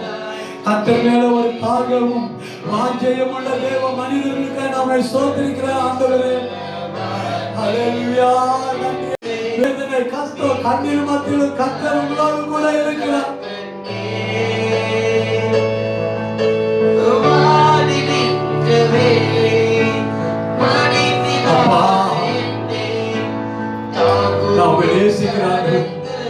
எல்லாம் சொல்லுங்க, ஆண்டவரே நாம நேசிக்கிறோம்.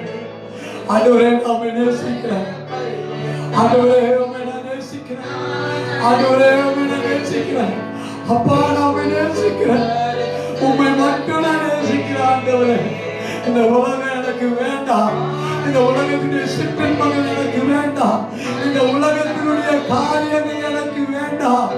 அதுவே நான் உண்மை மட்டும் நேசிக்கிறேன். உண்மை மட்டும் என் கண்ணுமனுக்கு நிறுத்திருக்கிறேன். உலக மாயை, உலக அன்பு மாயை எல்லாம் மாறி போய்விடும், எல்லாம் மறைந்து போய்விடும். உங்களுடைய அன்பு ஒன்றே நிரந்தரமானது ஆண்டவரே.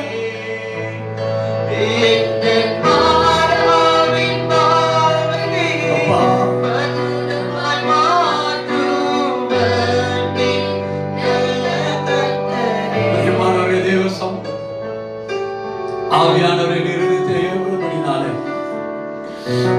இதை நான் உங்களுக்கு சொல்லி செய்கிறேன். சபை மக்கள், விசுவாசிகள், மண்ணுக்கு நிற்கிற உங்களுடைய ஊழியக்காரருடைய மனைவியும்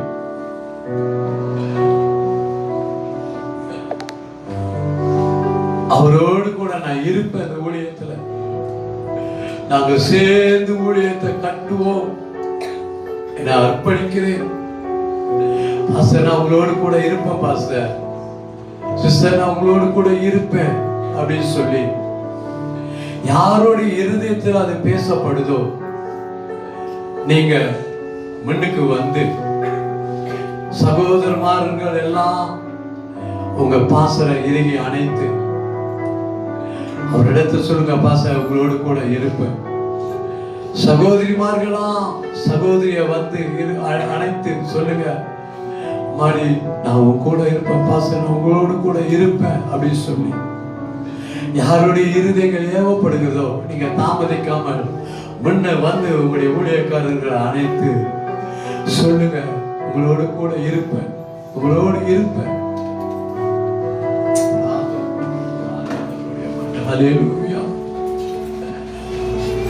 மற்றவங்களும் அப்படியே ஜெப தியானத்தோடு உண்மை உள்ள இருதயத்தோடு ஒவ்வொரு ஆளா அவசரப்படாதீங்க. ஒவ்வொரு ஆளா கட்டி பிடித்து உங்க ஊழியக்காரோட இருப்பேன் என்று சொல்லி கொஞ்ச நேரம் எடுத்துக்கங்க, பிரச்சனை இல்லை. இருந்துட்டு ஆளுங்க உண்மையா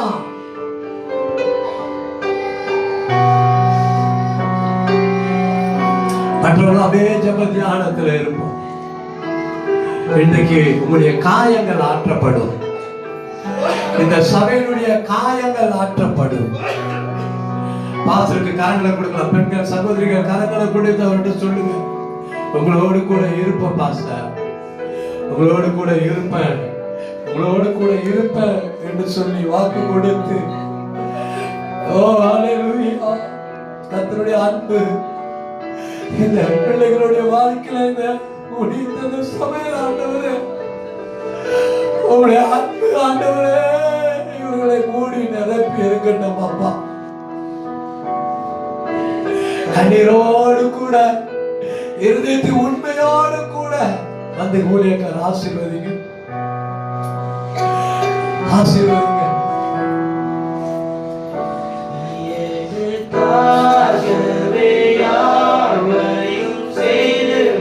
ஒரு பெரிய சுத்திகரிப்பை,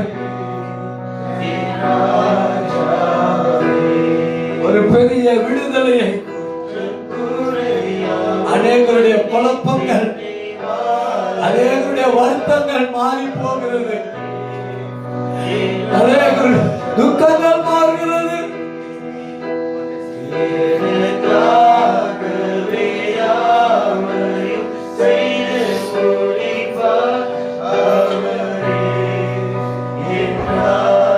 ஒரு சுத்திகரிப்பை தேவன் இந்த சபைக்குள்ள கொண்டு வருகிறார்.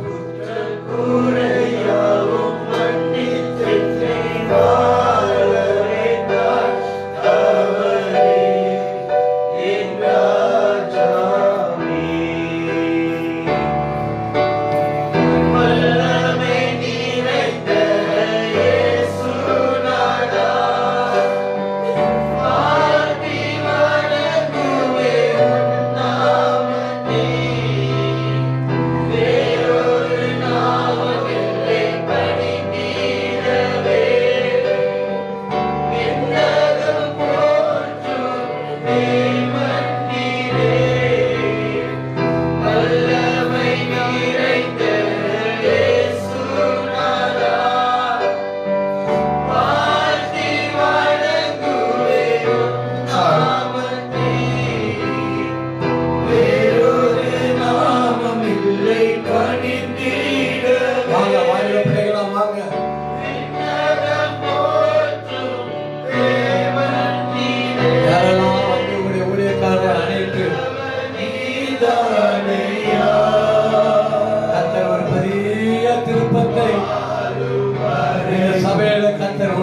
உருவாக்குகிறார். ஒரு ஒரு ஒரு பெரிய மாற்றத்தை கர்த்தர் ஆவியிலே ஒரு பெரிய மாற்றத்தை கர்த்தர் கொண்டு வருகிறார். அப்படியே ஜெபம் பண்ணுங்க, ஆவியில ஜெபம் பண்ணுங்க. அப்பா, கண்ணீரோடு ஜெபம் பண்ணுங்க. ஆண்டவரே, நான் உமக்கு உண்மையா இருப்பது போல என் ஊழியருக்கு நான் உண்மையா இருப்பேன், என் சபையில உண்மையா இருப்பேன், என் ஊழியத்துல உண்மையா இருப்பேன் என்று சொல்லி ஆராதனை இயேசுவே, நன்றியோடு செலுத்திடுவேன். ஆராதனை என் ராஜாவுக்கே. நன்றி ஆவியானவரே, நன்றி ஆவியானவரே, நன்றி நன்றி நன்றி ஆண்டவரே. இயேசுவுக்கே நன்றியோடு செலுத்திடுவேன். உலகில் வாழும் நாட்களெல்லாம் உன்னோடு இருப்பேன் என்றவரே, உயர்ந்த அடைக்கலமானவரே,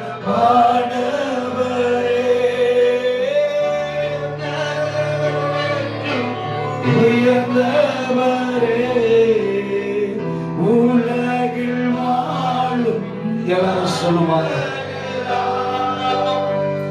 உன்னோடு இருப்பேன் என்றவரே, உயர்ந்த அடைக்கலமானவரே,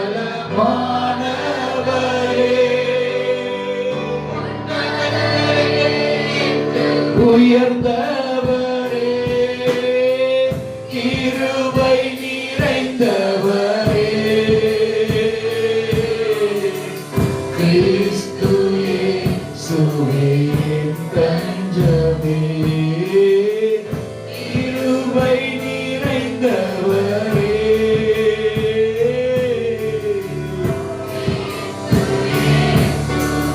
என் தஞ்சமே, ஆராதனை என் ராஜா. அப்படியாக ஆராதிப்போமாக. ஆவியானவரே, பரிசுத்தரே,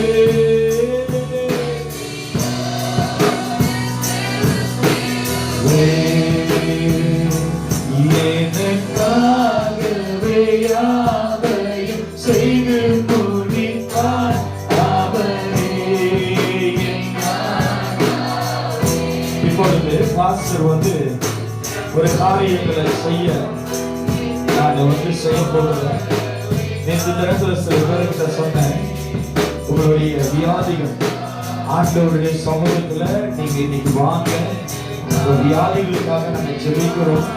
விசுவாசமாய் அந்த வியாதியை இயேசு நாமத்துல என்னை விட்டு விலகி போனோம் அப்படி என்பவங்க, இன்றைக்கு இயேசு என்னை விடுதலை ஆக்குவார் என்பவங்க, நீங்க கண்களை மூடி இங்க நெல்லுங்க. உங்களுடைய வியாதிகளை கர்த்தர் குணமாக்குவார். நீங்க இயேசு அவருடைய தகவல்களினால், அவருடைய வார்த்தையினால், அவருடைய நாமத்துல விசுவாசித்து வாங்க. சந்தேகத்தோடு வராதீங்க, விசுவாசத்தோடு வாங்க.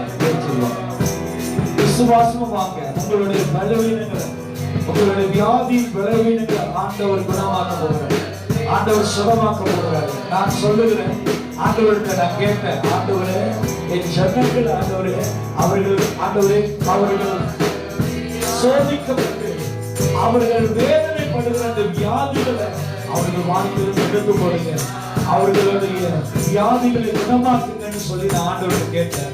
மற்றவங்க யாராவது இருந்தீங்கன்னா சீக்கிரம் வாங்க. நாங்க இந்த ஜெபத்தை செய்யும் போது ஊழியக்காரர் உங்க மேல எண்ணெய்களை வைத்து உங்களுடைய வியாதிகளை குணமாக்கும்படி பிரியாவுடைய அம்மாவை கூட்டுவாங்க. நேற்று நான் சொன்னேன், கூட்டிட்டு வாங்க, நாங்க ஜெபம் பண்றோம். வியாதி உள்ளவர்களை வாங்க, நாங்க ஜெபிக்க. மற்றவங்க கண்களை போடுங்க, மற்றவங்க கண்கள்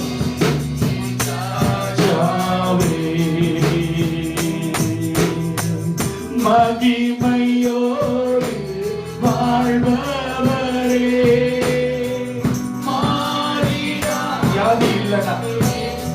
விசுவாசம் இல்லைன்னா சந்தேகமா இருக்கிறவங்க வராதீங்க. விசுவாசத்துல என்னை குணமாக்குற கர்த்தர், எனக்கு சுகம் தருகிற ஆண்டவர், எனக்கு குணப்படுத்துகிற இயேசு, இன்றைக்கு நிச்சயமா நான் விடுதலை ஆகுவேன், எனக்கு ஒரு சுகம் வேண்டும், இயேசு என்னை குணமாக்குவார் என்கிறவங்க வாங்க நாங்க ஜெபிக்க போகிறோம். மாறிடாத என் நேசரே, எல்லாரும் விசுவாசத்தோடு ஆண்டவரே என்னை குணமாக்கு.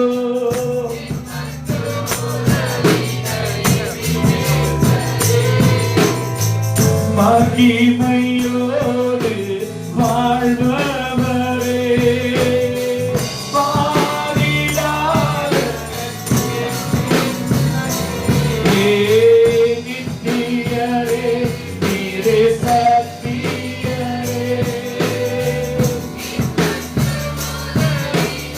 எபினேசரே, காக்கின்ற தெய்வம் நீரே.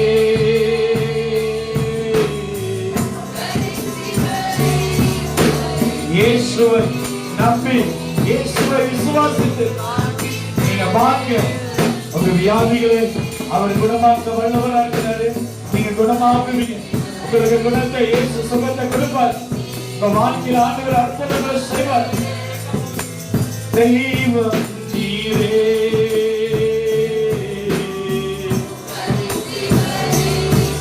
எல்லாரும் தேவனை பார்த்து ஆண்டவரை கண்களை மூடி, ஆண்டவரே என்னை குணமாக்குங்க, என்னை சுகமாக்குங்க. ஆண்டவரே நான் இப்படி வியாதியால் வாழ்வது மருத்துவத்தையும் மருந்தையும் நம்புவதை காட்டிலும் இயேசுவே ஆராதனை, ஆராதனை. ஆண்டவரே என்னை குணமாக்கும்.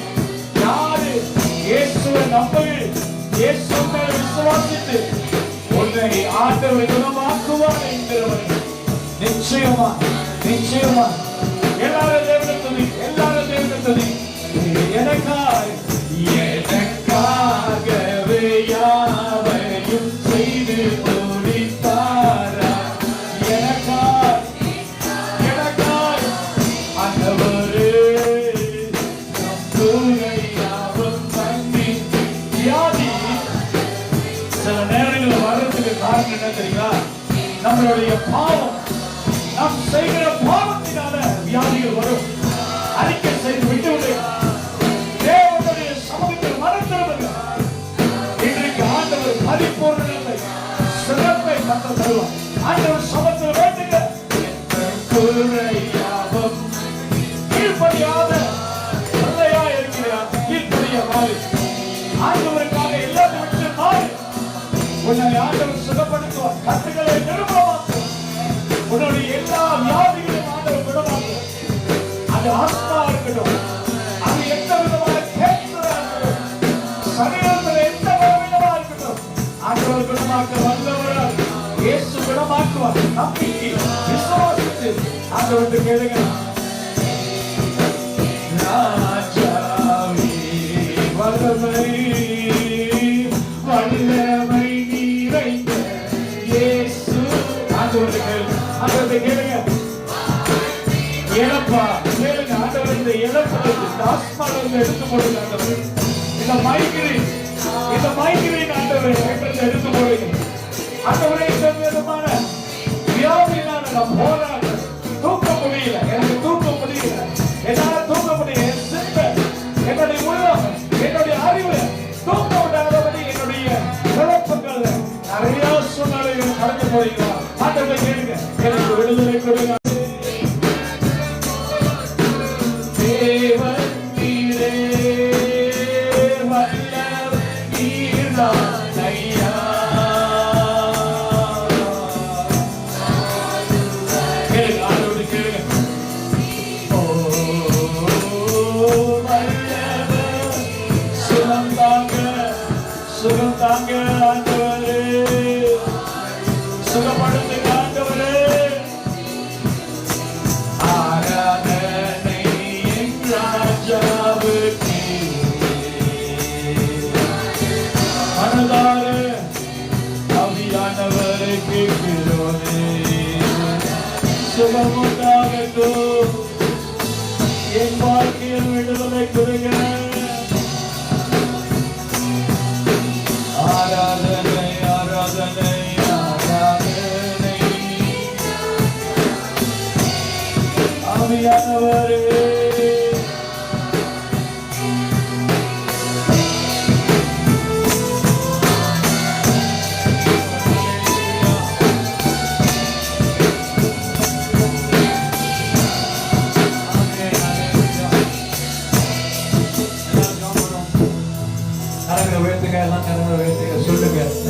ஆண்டவர் சொன்னாரு, வியாதிஸ்தரை கரங்களை வைப்பார், அவர்கள் சொஸ்தமாவார்கள். அல்லேலூயா. சுகம் என்பது தேவனுடைய பிள்ளைகளுடைய அற்பம். தேவன் பிள்ளைகளுக்காக கொடுக்கிறதான ஒரு ஆசீர்வாதம். விசுவாசித்து சுகத்தை பெற்றுக் கொடுங்க. கரங்களை வைக்கும் போது கர்த்தர் அற்புதங்கள் செய்வார். கரங்களை வைக்கும் போது பிசாசு கொண்டு வருகிற வியாதி அவைகளை கர்த்தர் உடைத்து நீக்கி போடுவார். உங்களுடைய சரீரம் சுகமடைய இயேசுவின் நாமத்தில். அது என்ன வியாதியா இருந்தாலும் பிரச்சனை இல்லை. கர்த்தரால செய்யக்கூடாத முடியாத காரியம் ஒண்ணு இல்லை. அற்புதங்கள் கர்த்தர் செய்கிறார். கர்த்தரை விசுவாசிங்க. ஆண்டவரே, ஊழியக்கார கை வைக்கும் பொழுது என் சரீரத்தை ஒரு அற்புதம் நடக்கணும், என் சரீரத்தை ஒரு சுகம் வரணும், என் வியாதி நீங்களும் என்று சொல்லி வந்தவர்கள் கரங்களை உயர்த்தி அப்படியே ஜெபம் பண்ணுங்க. கரங்களை ஆண்டவரிடம் சொல்லுங்க. ஆண்டவரே, ஊழியக்காரர்கள் கரங்களை வைக்கும் போது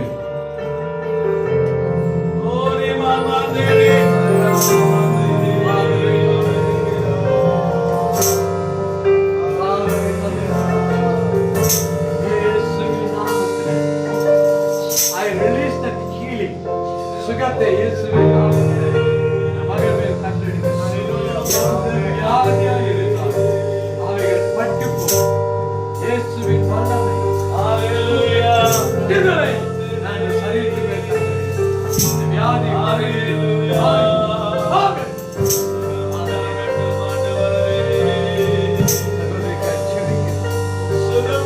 ரத்தத்தை வைத்து அல்வாரி சிந்தின ரத்தத்தினால் மகள் மேல் வந்து வியாதி பட்டு போகும். விடுதலை நான் கட்டளை.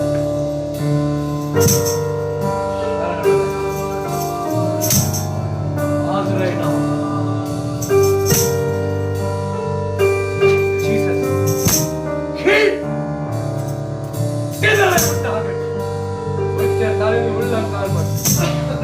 சுகம் ஆளுகை எல்லாம் மாறி போக முடியாது. நீர்